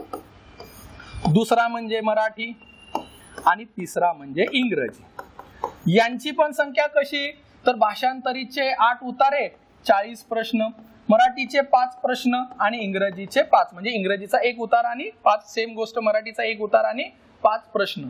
आता याच्यामध्ये तुम्ही काय करायचंय, मी सुरुवातीलाच म्हटलं की तुम्ही तुमची स्ट्रेंथ ओळखून घ्यायची, तुम्ही तुमचा अभ्यासामधला विषयाचा प्राधान्यक्रम समजून घ्या, अतिशय महत्वाची गोष्ट। प्राधान्यक्रम तुम्ही त्याच्यावरती काम करा। कसं राहतं बघा की समजा एखाद्याचं सायन्स बॅकग्राऊंडच नाहीये, त्याला म्हणजे 10वी नंतर विज्ञान हे त्याला नव्हतं, म्हणजे कॉलेजच्या दिवसांमध्ये आणि स्पर्धा परीक्षेचा अभ्यास करताना सुद्धा विज्ञान हा विषय त्याला जर लवकर समजत नसेल तर त्याने विज्ञानाचा उतारा पहिल्यांदा का सोडवावा, कारण का तो जर पहिल्यांदाच विज्ञानाचा उतारा सोडवायला गेला तर काय होणार की म्हणजे प्रश्न चुकण्याची शक्यता काय आहे, जास्त आहे। आपल्याला हीच तर रणनीती ठरवायची की नेमकं मला 40 प्रश्न बरोबर आणायचे, तर ते मी कसे आणणार आहे आणि त्याच्यासाठी मला कशा पद्धतीने, म्हणजे बघा 40 हे आपलं टार्गेट आहे, तसे मार्क्स आपल्याला किती पाहिजेत, तर 66 प्लस मार्क्स पाहिजेत, म्हणजे आपल्याला टार्गेट आपण 40 प्रश्नांचं ठेवलेलं आहे जे बरोबर आणायचे, ते बरोबर आणायचे। याच्यामध्ये मी काय म्हटलं, आपण आपली प्रायोरिटी ठरवा। आता बघा समजा आपण असं म्हणूयात की तुम्ही प्रायोरिटी ठरवली की 10 पैकी किमान 5 उतारे मी माझा जो घटक आहे, स्ट्रॉंग घटक आहे, त्याच्यातले सोडवणार आहे। म्हणजे आपल्याला जितके जास्त अटेम्प्ट करता येईल तो अटेम्प्ट करायचा आहे, तो भाग झाला, पण आपल्याला काय करायचंय त्याच्यामध्ये अॅक्युरसी पण आणायची। आणि मग याच्यामध्ये माझा जो प्राधान्यक्रम असेल, अशा प्राधान्यक्रम म्हणजे समजा हिस्ट्री पहिला असेल तर हिस्ट्रीचे पॅसेज मी पहिल्यांदा सोडवेल, ते कुठेही दिलेले असतील, ते आपण टाइम मॅनेजमेंट मध्ये बघूयात की कशा पद्धतीने तुम्ही ते टाइम मॅनेजमेंट करायचंय। पण हिस्ट्री समजा माझा स्ट्रॉंग आहे तर मी हिस्ट्रीचा पहिला, त्याच्यानंतर माझा पर्यावरण हा घटक चांगला आहे तर मी पर्यावरणाचा लगेच सोडवला, त्याच्यानंतर फिलॉसॉफी, हा प्राधान्यक्रमाचे जर तुम्ही 5 उतारे पहिल्यांदा सोडवले तर मला सांगा की इथं तुम्हाला आरामात, म्हणजे अॅक्युरसी जर आपण अगदी म्हणजे या सगळ्यांमध्ये 80-90 पेक्षा तर जास्त असलीच पाहिजे, कारण का तरच तो आपला प्राधान्यक्रम म्हणजे योग्य ठरणार आहे।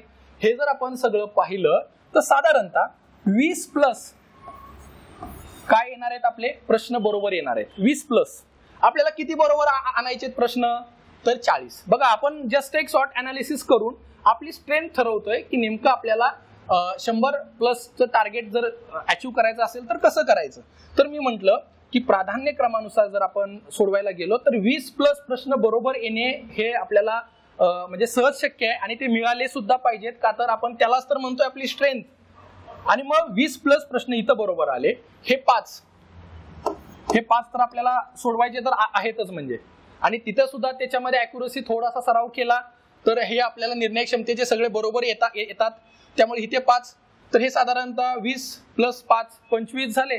आता उरलेले 15, या उरलेल्या 15 मध्ये आपण इथे मी तुम्हाला सांगेल की हा जो काय घटक आहे, ज्याला आपण लॉजिकल रिझनिंग चा घटक म्हणतो, जनरल मेंटल ॲबिलिटीचा घटक म्हणतो, याचे जास्तीत जास्त प्रश्न सोडवण्याचा प्रयत्न करा।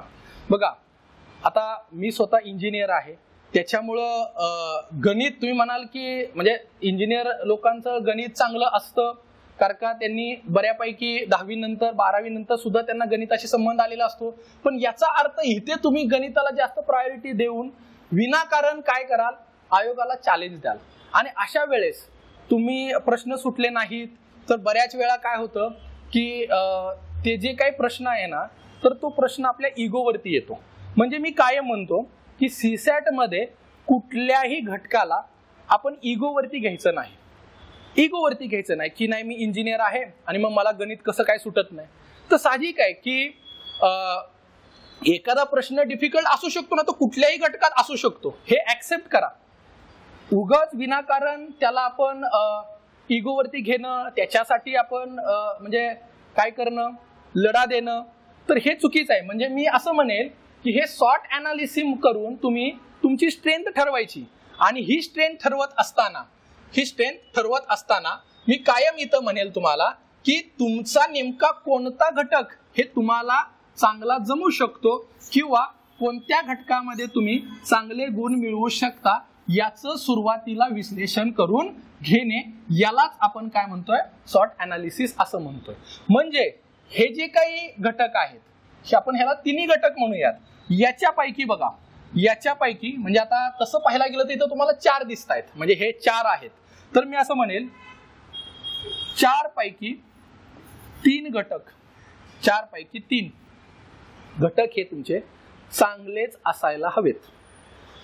एखादा घटक म्हणजे एखादा म्हटला की नाही मला अंकगणित नाही जमणार आहे तर चालू शकेल, पण याचा अर्थ असा नाही की अंकगणित पूर्णच आपण सोडून देतो. आपण काय म्हणतोय की ते माझं वीक आहे, पण त्याच्यामध्ये अपॉर्च्युनिटीज काय आहेत हेच तर आपल्याला शोधायचंय. अपॉर्च्युनिटीज म्हणजे काय की आता समजा अंकगणितावरती जे काही अगदी 12 ते 13 14 प्रश्न आलेले आपल्याला दिसून येतात. मग समजा अंकगणितावरती 12 प्रश्न येत आहेत, तर याच्यामध्ये एवढं तर क्लिअर आहे की जे काही अंकगणितामधले जे काही आपले चॅप्टर आहेत, जे काही टॉपिक आहेत, त्याच्यातल्या असे काहीतरी टॉपिक असतात ना की जे टॉपिक आपल्याला चांगले जमू शकतात, म्हणजे त्या अपॉर्च्युनिटीज आहेत आपल्यासाठी, लक्षात ठेवा. त्यामुळं आपल्याला काय करायचंय की अभ्यासाला सुरुवात करत असताना हे जे काही 4 घटक आपण म्हणतोय त्याच्यापैकी किमान 3 घटकांवरती आपण चांगल्या पद्धतीनं आपली कमांड असली पाहिजे. याचा अर्थ 4था घटक सोडून द्यायचा आहे असं आपण म्हणत नाही. 4थ्या घटकामध्ये आपण काय करायचंय तर 4थ्या घटकासाठीच्या अपॉर्च्युनिटीज आपल्याकडे काय आहेत, आपण त्याच्यावरती कशा पद्धतीनं काय करू शकतो, मात करू शकतो, हे आपल्याला समजून घ्यायचंय. त्यामुळं अभ्यासाला सुरुवात करत असताना एकूणच या अभ्यासक्रमाचं स्वरूप समजल्यानंतर मी तुम्हाला या ठिकाणी म्हणेल की तुम्ही तुमची स्ट्रेंथ, विकनेसेस काय आहेत आणि जे वीक टॉपिक आहेत त्याच्यामध्ये अपॉर्च्युनिटीज काय आहेत, म्हणजे थोडासा सराव केला, थोडंसं त्याच्या ज्या काही क्लुप्त्या वगैरे असतील, त्याच्या ज्या ट्रिक्स वगैरे आहेत त्या समजून घेतल्या तर कदाचित हा घटक माझा चांगला होऊ शकतो. हे समजणं म्हणजेच आपण काय म्हणतोय, सॉर्ट अनालिसिस. म्हणजे मी कायम असं म्हणेल की हा जो काही पेपर आहे ना, ही जी काही सीसॅटची आपली लढाई आहे ना, हे आपल्याला नवीन साम्राज्य निर्माण करण्यासाठी लढायची नाही, तर आपलं साम्राज्य टिकवण्यासाठी. बाकी ते परीक्षेमध्ये रिझल्ट वगैरे हा ह्याचा भाग आहे. मी काय सांगितलं की सीसॅटची लढाई ही जी आहे ना, हे आपलं साम्राज्य टिकवण्यासाठी लढायची. म्हणजेच काय, तुम्हाला या स्ट्रेंथ आणि विकनेसेस, अपॉर्च्युनिटीज अँड थ्रेट्स वरून हे समजायला हवं की कोणत्या घटकाचे प्रश्न मला जमू शकणार नाहीत. हे आपण टाइम मॅनेजमेंट मध्ये बघूया की नेमकं आपल्याला काय करायचंय, पण हे तुम्हाला समजलं पाहिजे की कोणती आपली स्ट्रेंथ आहे आणि कोणते आपले काय आहेत, विकनेसेस आहेत. त्यामुळं सॉर्ट अनालिसिस सर्वांनी काय करायचं, करून घ्यायचं आहे, ते आपल्याला आवश्यक आहे. त्याच्यानंतरचा जो पुढचा भाग आहे तो जो आपल्या आजच्या लेक्चरचा एक भाग आहे, तो म्हणजे या पेपरचं अभ्यासाचं नियोजन कसं असलं पाहिजे. अभ्यासाचं नियोजन. आता बघा, आपण सॉर्ट अनालिसिस केलं, त्याच्यावरून माझ्या लक्षात आलं की माझं हे जे काही अभ्यासक्रमातले घटक आहेत ना, हे अतिशय वीक आहेत, म्हणजे सगळेच घटक. तर मला याचा आत्तापासून म्हणजे परीक्षेच्या अगोदर अगदी 10 महिने, 11 महिने, 12 महिने म्हणजे वर्षभर सुद्धा तुम्ही थोडा थोडा अभ्यास करू शकता जर ते वीक असेल तर. याच्यासाठी काय करायचंय, सॉर्ट अनालिसिस महत्वाचा आहे, म्हणून तो आपण घटक पाहिला. लक्षात ठेवा, हे तुम्हाला समजणं गरजेचं आहे. कारण का, ऐन परीक्षेच्या महिनाभर अगोदर, परीक्षेच्या अगोदर 2 महिने अगोदर, अगदी 3 महिने अगोदर ह्या गोष्टी समजून उपयोग होणार नाही. उपयोग होत नाही याचे अनेक उदाहरणं आहेत. मगाशीच मी तुम्हाला सांगितलं, मागच्या अनेक वर्षामध्ये, अगदी 8-9 वर्षामध्ये मी अशा अनेक उदाहरणं पाहिलेली आहेत की ज्यांनी सीसॅटला लाईटली घेतलं की नाही माझं सीसॅट होऊन जाईल, आणि त्याच्यामध्ये सुद्धा जर तो व्यक्ती इंजिनियर असेल तर मग तर अगदीच आपण म्हणूयात की हे फार म्हणजे याची गोष्ट आहे की जर तो इंजिनियर आहे, जो ऑलरेडी अधिकारी आहे, ऑलरेडी एखाद्याने 2-2, 3-3, 4-4 इंटरव्ह्यू दिलेले आहेत, असा व्यक्ती जर सीसॅट मध्ये क्वालिफाय होत नाही तर याच्यातून आपण काहीतरी शिकलं पाहिजे. म्हणून मी म्हणेल की अभ्यासाचं नियोजन करण्यापूर्वी सॉर्ट अनालिसिस करून घ्या. तुम्हाला जो घटक वाटेल तुमचा वीक आहे त्याच्यावरती काम चालू करा. ते काम कसं करायचं वगैरे ह्याच्याबद्दलची त्या टॉपिकची जी काही इन डिटेल स्ट्रॅटेजी असेल तर ती आपण बघणार आहे, किंवा त्याचे जे काही टॉपिक सुरू होतील त्यावेळेस आपण ते कसे सोडवायचे त्याच्या ट्रिक्स असतील. आणि मी म्हणेल की कुठलाही क्वेश्चन अगदी 10 सेकंदात 30 सेकंदात सुटतो आणि ते कसं सोडवायचे वगैरे हे आपण त्या लेक्चरला आपण ते बघणार आहे. पण बघा की मी पहिल्यांदाच म्हटलं की सीसॅटचं एक शॉर्ट अनालिसिस करून घ्या, त्याच्यानंतर तुमच्या अभ्यासाचं नियोजन ठरवा. अभ्यासाचं नियोजन करत असताना जर तुम्हाला वाटलं की तुमचे घटक वीक आहेत तर अगदी आत्तापासून अभ्यासाला सुरुवात करा. जरी परीक्षेला वर्ष जरी असलं, अगदी 10 महिने 11 महिने जरी असले तरी मी तुम्हाला म्हणेल की तुम्ही आत्तापासून रोज 1 तास किंवा आठवड्यामधले 2-3 तास म्हणजे एक असा दिवस ठरवून तुम्ही काय करू शकता, त्या दिवशी सीसॅटचा अभ्यास करू शकता. आणि परीक्षेला जेव्हा 6 महिने बाकी असतील त्यावेळेस रोज तुम्ही 1-2 तास अभ्यास तुम्ही सीसॅटचा करायचा आहे. आता बघा इथे मी तुम्हाला अगदी सांगेल ते म्हणजेच काय की याचा सराव शक्यतो दुपारी 12 ते 5 सायंकाळी 5च्या मध्ये करा याचा अभ्यास. याचा अभ्यास दुपारी का करायचा हे मगाशीच मी सांगितलं की काय असतं की पेपर जो आपला असणार आहे तो दुपारी असणार आहे आणि जर आपल्याला दुपारी पॅसेज समजून घेण्याचं जर आपण स्वतःला सवय लावली नसेल तर आपल्याला त्या दिवशी हे सगळं म्हणजे अवघड जातं. थोडक्यात मी म्हणेल की आपल्याला ती एक बायोलॉजिकल सवय लागली पाहिजे की त्याच वेळेत. आता या वेळेत तुम्ही म्हणाल की 12 ते 5 म्हणजे इतका वेळ अभ्यास करायचा का, तर नाही. मी म्हणेल की रोज 2 तास पुरेसा झाला, रोज 2 तास पण रोज करायचं आहे. जे कधी परीक्षेच्या अगोदर एक 6 महिने परीक्षेच्या अगोदर 2 ते 3 तास, त्याच्यापेक्षा जास्त नका करू. म्हणून मी म्हटलं की सीसॅटला लाईटली घ्यायचं नाही आणि जास्त सिरियसली पण घ्यायचं नाही. जास्त सिरियसली म्हणजे एखादा म्हणेल की मी 10 तास अभ्यास करतो सीसॅटचा, तर ती आवश्यकता नाहीये. आपल्याला फक्त काय करायचंय, ती जी काय सीमारेषा आहे ती फक्त पार करायची. पण तिथं गेल्यानंतर सत्कार होणार आहे कोणाचा, जीएसचा.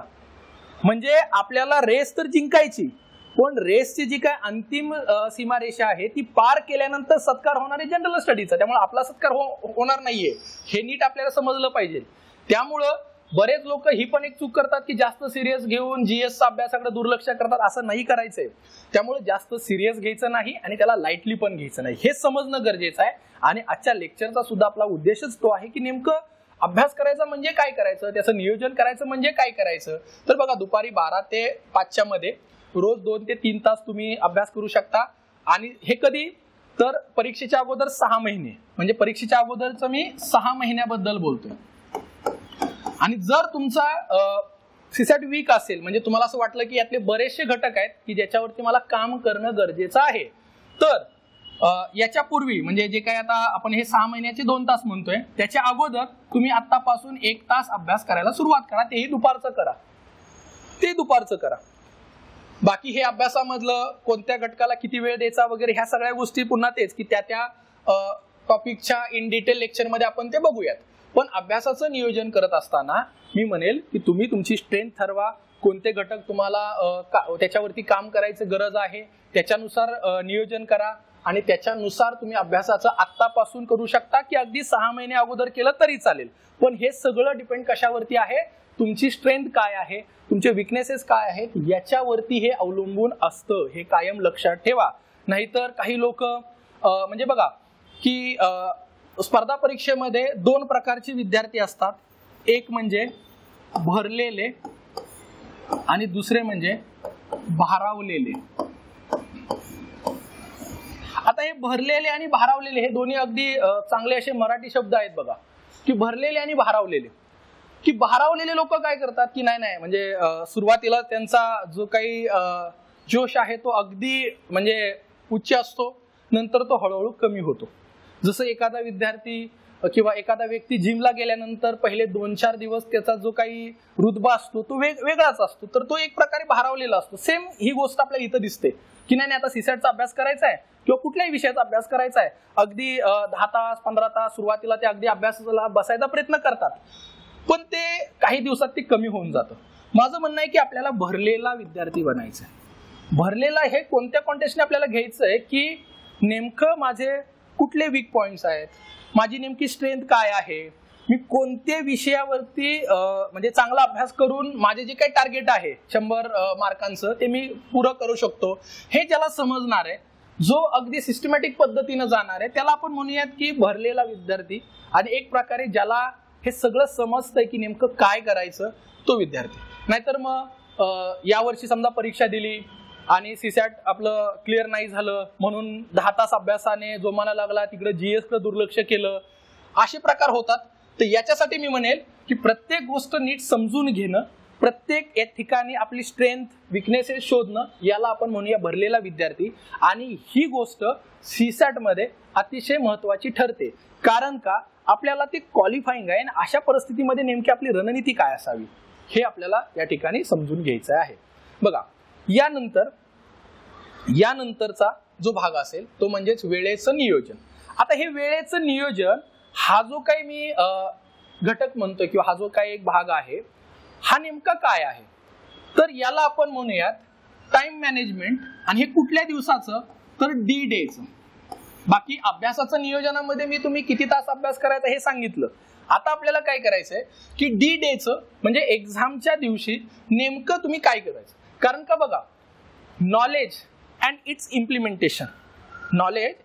इम्प्लिमेंटेशन याच्यामधला जो काही गॅप आहे ना तो आपल्याला भरून काढता आला पाहिजे.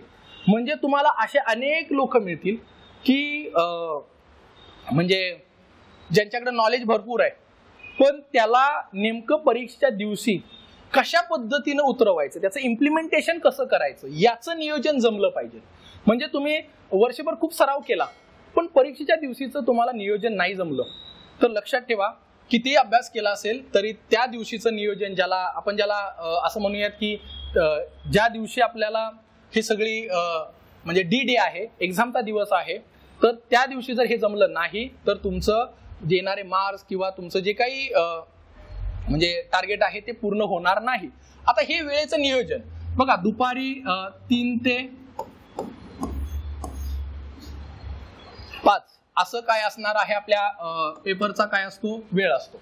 याच्या पूर्वी तुमचा जीएसचा काय झालेला असतो, पेपर झालेला असतो. तर माझं या ठिकाणी सांगणं आहे की 3 आवर्स गेम, हे पण एक लक्षात ठेवा. या ज्या काही मधले 3 तास आहेत तर या 3 तासामध्ये कुठल्याही प्रकारची म्हणजे प्रश्नांची चर्चा, कुणाचे कुठलं उत्तर बरोबर आलं, म्हणजे कुठलेही अगदी युट्यूबचे सुद्धा व्हिडिओज असतील, कुठलेही काहीही चर्चा करायची नाही. मोबाईल जो तुम्ही स्विच ऑफ ठेवलेला आहे तर तोच तुम्ही स्विच ऑफ ठेवलेला पाहिजे. कारण का लक्षात ठेवा, जीएस मधली स्ट्रॅटेजी आणि सीसॅट मध्ये तुम्हाला सगळ्यात महत्वाची गोष्ट आवश्यक असते ते म्हणजे तुमचं बौद्धिक कौशल्य. आणि हे बौद्धिक कौशल्य स्थिर तुमचं ठेवण्यासाठी तुम्हाला तुमचं मानसिक संतुलन सुद्धा स्थिर ठेवणं आवश्यक असतं. याच्यासाठी पहिली गोष्ट समजून घ्यायची ती म्हणजे 3 आवर्स गेम. या 3 तासामध्ये तुम्ही म्हणजे परीक्षा पेपर सुरू होण्याच्या अगोदर आणि जीएसच्या पेपर नंतरचा जो काही वेळ आहे याच्यामधलं तुम्हाला कुठलीही चर्चा, कुणाशी वाद न करणे, अशा सगळ्या गोष्टी तुम्ही व्यवस्थित काय केल्या पाहिजेत, हाताळल्या पाहिजेत. त्याच्यानंतर बघा, आता 2 तासाचा वेळ आहे. 2 तासाचा वेळ आहे म्हणजे याच्यामध्ये एकूण 120 काय आहेत, मिनिट्स आहेत. आता 120 आपण मिनिट्स म्हणतोय. याच्यामध्ये आपण काय करायचंय, पहिल्यांदा म्हणजे मी याला डिवाइड करतो, याला मी 4 पार्टमध्ये डिवाइड करतो 120 मिनिटांना. पहिला जो असेल तो 15 मिनिट्स, त्याच्यानंतर 45, त्याच्यानंतर 45 आणि त्याच्यानंतर 15 म्हणजे 15. तर बघा 15 आणि 45 हे किती झाले, 60. पुन्हा 45 आणि पुन्हा 15 म्हणजे हे झाले 120. म्हणजे मी याला म्हणेल 15, 45, 45, 15 ची स्ट्रॅटेजी. आता ही स्ट्रॅटेजी काय असते की डी डेच्या दिवशी तुम्ही वापरू शकता. आता आपलं टार्गेट काय आहे, 40 क्वेश्चन प्लस करेक्ट आणणं हे आपलं टार्गेट आहे. म्हणजे 100, आपण टार्गेट 100चं ठेवायचं आहे. आपल्याला 66 प्लस ही तुम्ही युपीएससीलाही वापरू शकता, एमपीएससीलाही किंवा कुठल्याही ऍप्टिट्यूडच्या पेपरमध्ये ही वापरू शकता. आता फक्त काय आहे की डिपेंड्स, टायमिंगच्या याला तुम्ही मागे पुढे करू शकता. आता ही 15, 45, 45, 15 ही स्ट्रॅटेजी काय आहे बघा, ही स्ट्रॅटेजी प्रत्येकाची वेगवेगळी असू शकते. मला ही थोडीशी योग्य वाटते म्हणून मी तुम्हाला सांगतोय. कारण का मी जे सांगतोय ही स्ट्रॅटेजी अंतिम नाही हे पण तुम्ही समजून घ्या. कारण का कोणतीही स्ट्रॅटेजी अंतिम नसते, ही पण एक स्ट्रॅटेजी आहे. त्यामुळं हे पण इथं समजून घ्या. फक्त ही स्टँडर्ड आहे, तुम्ही याच्यावरती विचार करून तुम्ही तुमची स्ट्रॅटेजी बनवू शकता. आता बघा 15, 45, 45, 15 हे काय आहे, तर याच्यामध्ये बघा पहिला 15 मिनिटं जे आपण म्हटलं ही पहिली 15 मिनिटं आहेत. हा पहिला पेपर सुरू म्हणजे अगदी 3:15 वेळ आपण म्हणतोय. तर या पहिल्या 15 मिनिटांमध्ये 5 मिनिटं जी आहेत, 5 मिनिट्स, ही 5 मिनिटं आपण काय करायचे, पेपर पाहणे किंवा पेपर चाळणे म्हणूयात आपण त्याला, पेपर पाहणे. आता तुम्ही म्हणाल की पेपर का बरं पाहायचा, तर कसं आहे बघा, हे युपीएससी मध्ये जाणवतं. म्हणजे युपीएससीचा जो पहिला यू आहे त्याला कायमच म्हणजे तो अनप्रेडिक्टेबल आहे तो, कारण का काय तिथं विचार जाऊ शकेल हे त्या दिवशीच कळतं, असा प्रकार आहे. सेम गोष्ट इकडे पण होऊ शकते, कारण का कुठेही असं म्हटलेलं नाहीये की 50, 25, 5 हे जी काही प्रश्नांची संख्या आहे. उदाहरणार्थ समजा एखाद्या दिवशी म्हणजे एखाद्या पेपरला त्यांनी प्रश्नांचा पॅटर्नच चेंज केला, आणि जर आपण आपल्या माइंडमध्ये घेऊन गेलेलो असतो की 50 प्रश्न पॅसेजवरती असणार, 25 प्रश्न हे म्हणजे जो काही बेसिक न्यूमरसी आणि लॉजिकल रिझनिंगचा पार्ट आहे तिकडे असणार, आणि 5 निर्णय क्षमतेवरती. पण जर समजा अचानक त्यांनी काही बदल केला असेल तर हे आपल्याला तिथं गेल्यानंतर अगदी तो आपण म्हणूयात की सरप्राइझिंग नसावं. याच्यासाठी पहिल्यांदा काय करायचं, तुम्ही पेपर एकच पाहून घ्या. आता हे पेपर पाहिल्यामुळं काय होतं, आपली जी स्ट्रेंथ आहे ती आपल्या लक्षात येतं की अरे उतार्याचे पॅसेज किती आहे, म्हणजे उतार्यावरती किती प्रश्न आलेले आहेत, कोणता उतारा कुठे आहे. म्हणजे समजा आता एखाद्याची स्ट्रेंथ ही पर्यावरण असेल, एखाद्याची स्ट्रेंथ ही विज्ञान असेल, तर त्याच्या लक्षात येतं की विज्ञानाचा उतारा कुठे आहे, म्हणजे त्याचा प्रश्न क्रमांक कितवा आहे, लक्षात येत आहे, प्रश्न क्रमांक कितवा आहे हे लक्षात येतं. थोडक्यात उतार्याचे प्रश्न कसे आहेत, गणितामध्ये नेमकी गणित कुठे आहेत, त्याचा प्रश्न क्रमांक म्हणजे कुठला आहे, किंवा किती प्रश्न विचारलेत, त्याच्यानंतर नॉन व्हर्बलचे किती आहेत, म्हणजे आकृत्या वगैरे किती दिल्यात, त्याच्यानंतर लॉजिकल रिझनिंग हे आपल्या लक्षात येतं.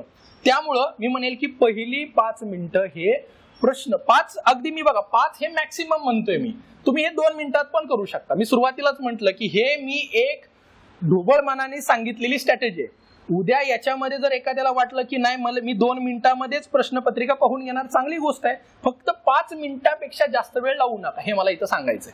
तर 5 मिनिटांमध्ये प्रश्नपत्रिका पाहून घ्यायची की नवीन काय बदल वगैरे केलाय का, चुकून प्रश्नांची संख्या इकडे तिकडे झाली का, किंवा प्रश्न कुठे आहेत नेमके, अंकगणित किंवा म्हणजे अंकगणित बुद्धिमापन याचे प्रश्न अगोदर आहेत, ह्याचे रीडिंग कॉम्प्रेन्शनच्या अगोदर आहेत, नेमकं काय आहे हे समजून घेण्यासाठी पहिले 2 ते 5 मिनिटं याच्यात जातात. आणि ते जाऊ द्यात, लक्षात ठेवा.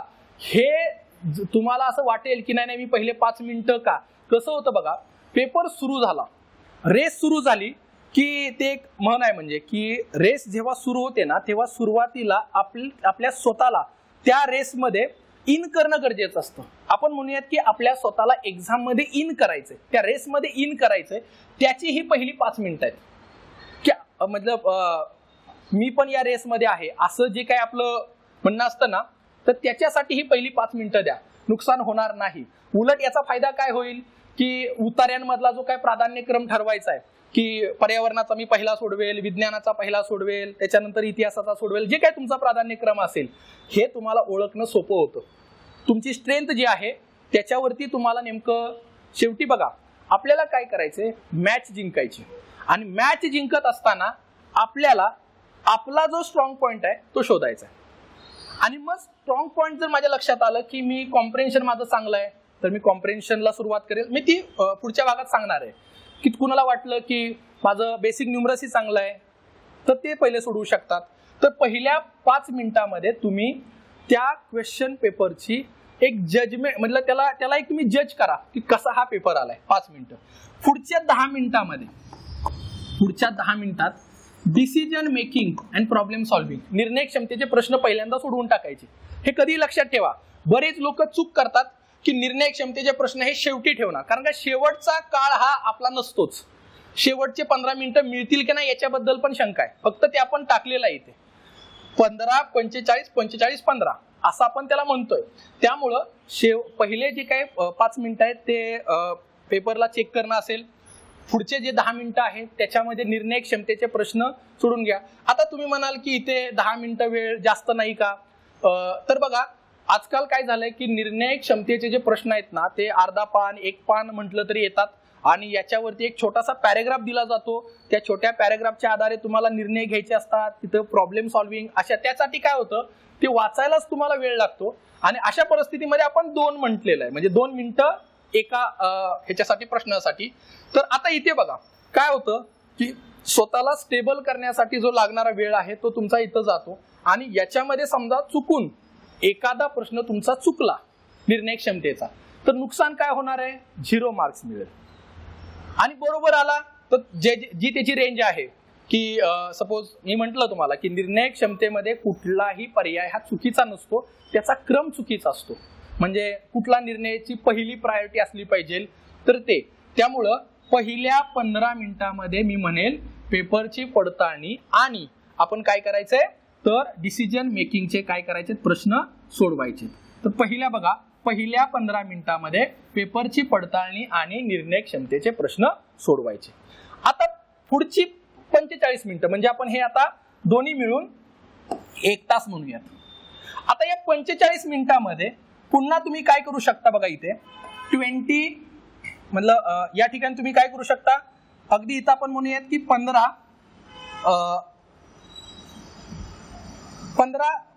असं म्हटलं तरी चालेल, 3 भाग करा. किंवा एखाद्याला वाटलं की नाही मी 20 आणि रिमेनिंग म्हणजे जो काय टाइम असेल तर तो करेल. आता हे का, तर 45 मिनिटांमध्ये काय करायचंय तर तुमचा जो काही स्ट्रेंथ आहे म्हणजे स्ट्रॉंग पॉइंट.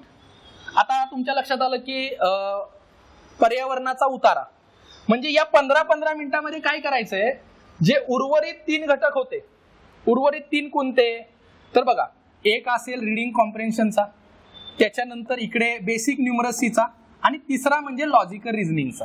मी हे 3 घटक म्हटलंय बरं. पुढच्या 45 मिनिटांमध्ये काय करायचे, तुमच्या स्ट्रेंथनुसार त्या प्रश्नांचा प्राधान्यक्रम आणि त्याचे प्रश्न पहिल्यांदा. म्हणजे मी म्हणेल की या 45 मिनिटांमध्ये 2 मिनिटात सुटणारे प्रश्न सोडवणे, 2 मिनिटात सुटणारे प्रश्न सोडवणे.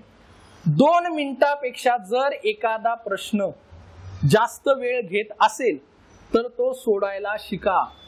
मी मगाशीच म्हटलं तुम्हाला, आता या पेपर मधली जी काय स्ट्रॅटेजी असेल तर ती ही असेल, प्रश्न कोणते सोडवायचे हा झाला एक भाग, पण प्रश्न कोणते सोडून द्यायचे, सोडवायचे नाहीत हे पण समजणं तितकंच गरजेचं आहे. नाहीतर मग मगाशी मी म्हटलं की एखादा इंजिनियर आहे आणि तो म्हटला की नाही मला मॅथ्सचा क्वेश्चन कसा काय सुटत नाही, बेसिक न्यूमरसीचा क्वेश्चन कसा काय सुटत नाही. याच्यामध्ये काय होऊ शकतं, असं अनेक वेळा झालेलं आहे की एका प्रश्नामध्ये एखाद्या विद्यार्थ्याचा 10 15 मिनिटं वेळ गेला तरी तो प्रश्न सुटला नाही. म्हणून मी म्हणेल 2 मिनिटापेक्षा जर एखाद्या प्रश्नाने जास्त वेळ घेतला या राऊंड मध्ये 45 मिनिटाच्या, तर तो प्रश्न तुम्ही काय केला पाहिजे, सोडून दिला पाहिजे आणि तुम्ही पुढचा प्रश्न पाहिला पाहिजे. पण या 45 मिनिटांमध्ये तुमचा किमान अटेम्प्ट किती झाला पाहिजे, तर माझं म्हणणं आहे की या 45 मिनिटांमध्ये तुमचा किमान अटेम्प्ट हा 20 प्रश्नांचा झाला पाहिजे, म्हणजे 20 प्लसच 45. म्हणजे थोडक्यात एक साधारणतः 1 मिनिट किंवा 1.5 मिनिटाच्या टाइम याच्यामध्ये तुम्ही इथले पॅसेज काय केले, सॉरी इथले प्रश्न काय केले पाहिजेत, सोडवले पाहिजेत. आता तुमच्या लक्षात येईल की 5 प्रश्न निर्णय क्षमतेचे, इथले 20 म्हणजे साधारणतः 25. म्हणजे पहिल्या तासात तुमचे 25 प्रश्न हे झालेच पाहिजेत. 25 प्लस 25 प्लस म्हणजे मी 25 ला अगदी लिमिट ठेवत नाही, 25 प्लस म्हणूयात आपण 45. म्हणजे 2 मिनिटात सुटणारे प्रश्न हे 45 मिनिटात सोडवायचे. आता उरलेले 45 मध्ये असे प्रश्न की बघा याच्यामध्ये 3च शक्यता, 3च पॉसिबिलिटी असणार आहेत. एक म्हणजे प्रश्न सुटणारा, दुसरा काय असेल, थोडासा प्रयत्न केला, थोडस त्याच्यामधल्या म्हणजे जे काही कीवर्ड्स आहेत हे शोधून किंवा तुमचा जर सराव असेल तर प्रश्न सुटणारा, आणि तिसरी शक्यता काय असते, प्रश्न न सुटणारा. म्हणजे असे काही प्रश्न असतात की जे प्रश्न परीक्षेमध्ये न सोडवण्यासाठी असतात, हे समजणं गरजेचं आहे. तर मी म्हणेल मीडियम लेवलचे जे काही प्रश्न आहेत किंवा थोडेसे डिफिकल्ट लेवलचे प्रश्न तुम्ही या 45 मिनिटांमध्ये काय करा, सोडवण्याचा प्रयत्न करा. आणि मग उरलेल्या 15 मिनिटांमध्ये बघा, आता इथे तुम्ही परत एक 15 प्रश्न सोडवू शकता पुढच्या 45 मिनिटांमध्ये. झाले तुमचे ऑलरेडी इकडं. बरं, मी हे ऑलरेडी सीसॅट मध्ये काय होतं, की तुम्हाला एकतर उत्तर माहित असेल किंवा माहित नसेल. हे आरसीला नाही होणार, परंतु बेसिक न्यूमरसी किंवा लॉजिकल रिझनिंग जे सोडवाल त्याच्यामध्ये तुमची अॅक्युरसी ही असायलाच हवी, तरच त्याचा फायदा आहे. नाहीतर मग काय आहे की तुम्ही नुसतं अटेम्प्ट करताय आणि काही मार्क करताय, याला अर्थ नाही. याच्यासाठी हा लेक्चर नाहीये पहिली गोष्ट. त्यामुळं जी काय आपण सोडवतोय याच्यामधली आपली अॅक्युरसी आहे हे मी इथं गृहीत धरलंय, ते आपल्या स्ट्रेंथ वरती डिपेंड आहे. मग इथे तुम्ही 15 ते 20 प्रश्न अटेम्प्ट केले, तुमचा ऑलरेडी 45+ तुमचा अटेम्प्ट जातोय. आता शेवटचे 15 मिनिटं, अगदी 10 मिनिटं म्हटलं तरी चालेल. 15 ते 10 मिनिटाचा जो काय काळ आहे याला आपण बफर काळ म्हणूयात. बफर तो कशासाठी, तर बघा काय असतं की हातोड्याच्या शेवटच्या घावामुळं जरी तो दगड फुटत असेल, मी काय म्हटलं, हातोड्याच्या शेवटच्या घावामुळं जरी तो दगड फुटत असेल तरी मित्रांनो पहिला घाव विसरायचा नसतो. का विसरायचा नसतो, इथे कुठेतरी तुम्ही या पहिल्या 2 राऊंड मध्ये, या पहिल्या अगदी म्हणजे 3 राऊंड म्हणूयात आपण, या पहिल्या 2-3 राऊंड मध्ये तुम्ही कुठेतरी तो प्रश्न सोडवण्याचा प्रयत्न केलेला असतो. काहीतरी तुम्हाला त्याची हिंट शेवटच्या याच्यात लागू शकते आणि मग शेवटच्या काळात तुम्ही जो काही प्रश्न अर्धा सोडवलेला आहे, थोडासा त्या प्रश्नाच्या उत्तराच्या जवळ आलेला आहे. म्हणून मी म्हटलं की हातोड्याच्या शेवटच्या घावामुळं जरी दगड फुटत असेल तरी पहिला घाव सुद्धा तितकाच महत्वाचा असतो. यासाठी मी म्हणेल असे काही प्रश्न असतात ज्याच्यामध्ये आपला संयम महत्वाचा असतो. मित्रांनो, एखादा प्रश्न असा असतो की तुम्ही त्याला कितीही फाईट दिली तर सुटत नाही, पण थोडासा त्याला वेळ दिला, थोडासा संयम ठेवला तर कदाचित तुमचा प्रश्न बरोबर येऊ शकतो. त्यामुळं बफर टाइम तुमच्याकडे असणं गरजेचं आहे आणि तो तुम्ही रिझर्व ठेवा, राखीव ठेवा.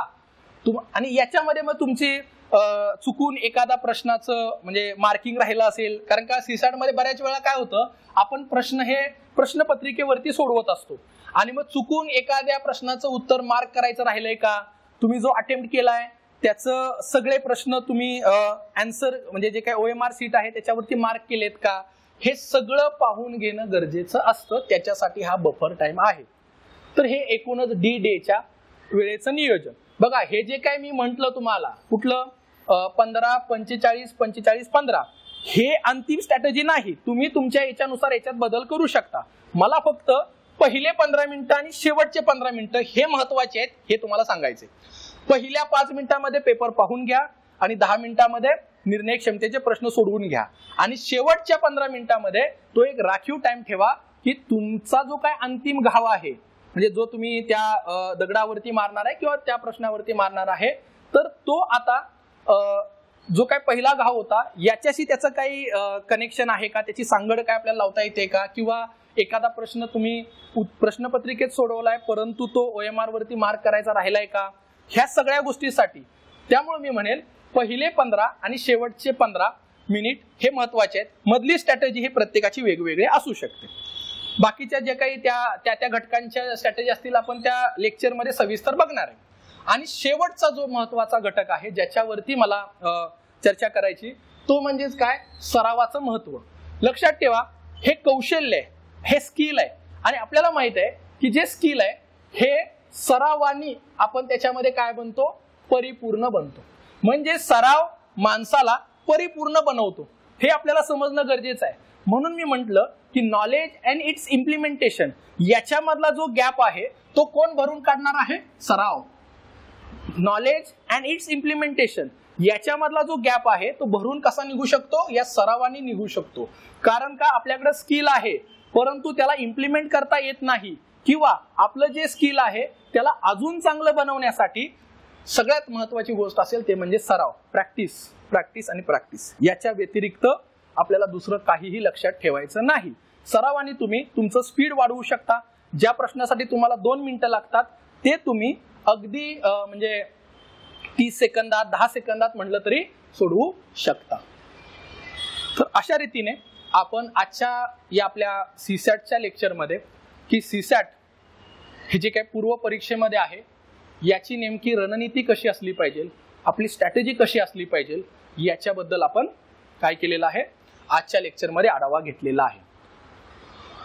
तर अगदीच कोणाला काही डाऊट असेल तर आपण विचारू शकता. डाऊट नसेल तर आपण या ठिकाणी थांबूयात. Thank you all. थँक्यू.